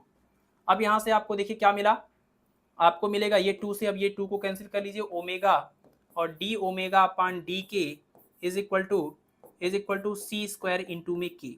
अगर हम इस ए को इधर ले आए तो आपको मिलेगा इस ओमेगा के अपान में के और इन साथ में डी ओमेगा और अपान में d k is equal to C square. ये हुआ वेव वेलोसिटी और ये हुआ ग्रुप वेलोसिटी। तो आप कह सकते हैं ग्रुप वेलोसिटी इंटू में वेव वेलोसिटी या phase velocity is equal to क्या होता है, सी स्क्वायर। ये इंपॉर्टेंट एक रिजल्ट भी था जो आप नोट्स में थियरी में भी लिख सकते हैं, बट यहाँ सवाल में क्लियर हो गया। ऑप्शन नंबर एनर्जी डेंसिटी की अगर बात करें तो एनर्जी डेंसिटी का मतलब एनर्जी पर यूनिट वॉल्यूम, उसी को हम लोग सिंबल अगर ई बोल देते हैं एनर्जी डेंसिटी को ही।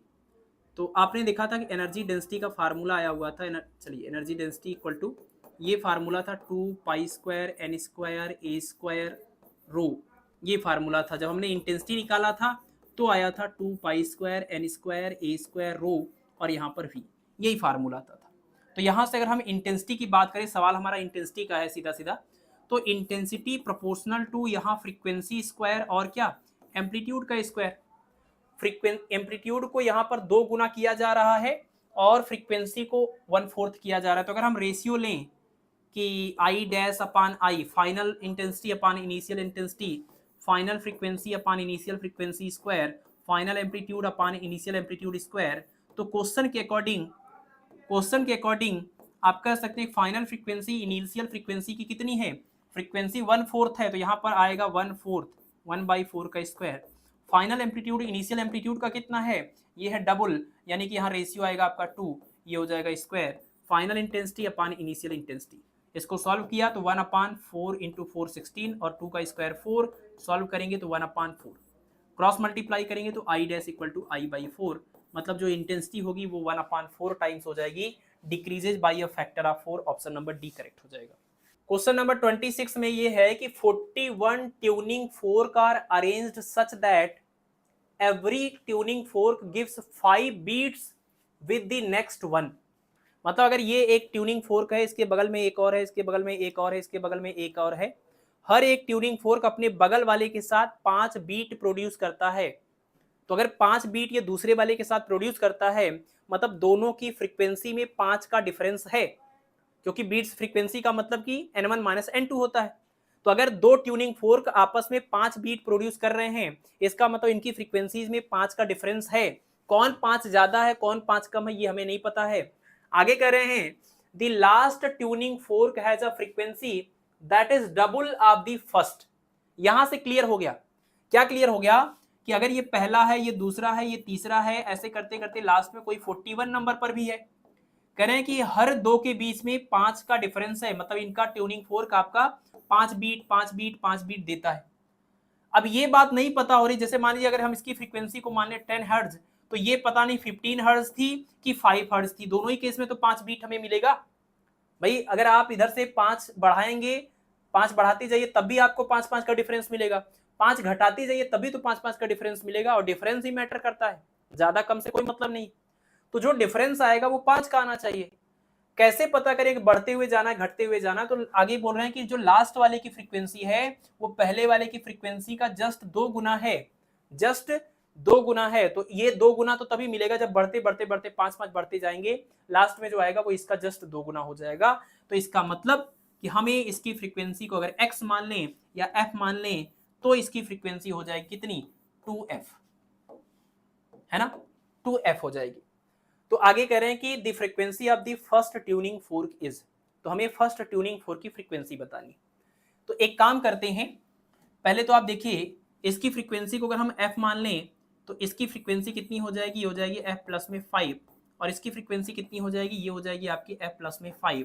अगर हम यहाँ पर यूज करें अर्थमेटिक सीरीज, ये अर्थमेटिक सीरीज बन रहा है ना, अर्थमेटिक सीरीज, जिसके हिसाब से last term equal to a number of term a plus n-1 into d, ये फार्मूला आपने पढ़ा होगा अर्थमेटिक में। तो फाइनल जो है, फाइनल वाले की जो फ्रीक्वेंसी है वो इनिशियल वाले की फ्रीक्वेंसी का 2 गुना है, तो l वाले की जगह पर हम 2f लिख देते हैं, और ये पहले वाले की फ्रीक्वेंसी कितनी होगी, f हो जाएगी, प्लस n-1, n मतलब नंबर ऑफ टर्म्स कितने हैं, 41 ट्यूनिंग फोर्क है, 41 माइनस 1 कर लीजिए, और इंटू में d मतलब दोनों के बीच का डिफरेंस, किसी भी 2 के बीच का डिफरेंस 5 है, सॉल्व कर लीजिए।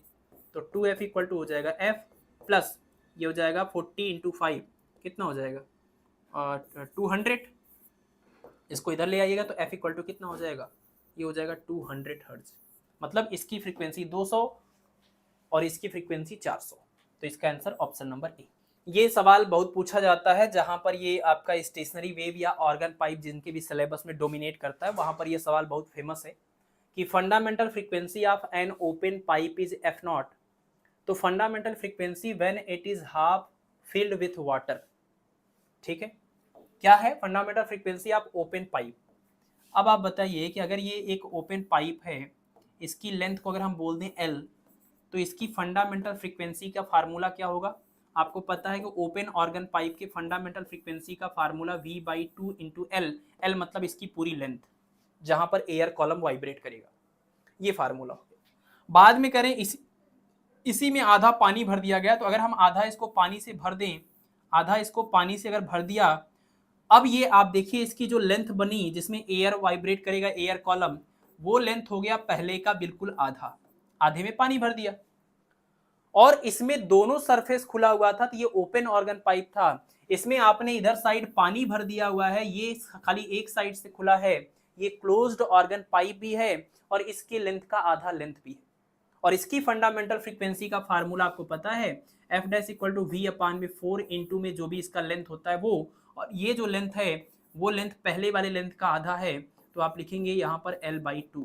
इससे इसको कैंसिल करेंगे तो आपको मिलेगा V बाई में 2L, और V बाई में 2L तो इसकी फंडामेंटल फ्रीक्वेंसी थी, तो इस वाले की भी आपको वही बिल्कुल सेम मिल रही है, यानी एफ डैश इक्वल टू कितनी हो जाएगी, F0, यानी आधा पानी भरने के बावजूद अब जो आधा ही बचा, लेकिन अब इस आधे वाले की ही फंडामेंटल फ्रीक्वेंसी इस पूरे वाले की फंडामेंटल फ्रीक्वेंसी के बराबर होगी, तो इसका आंसर हो जाएगा option number A. Okay, thank you, good night.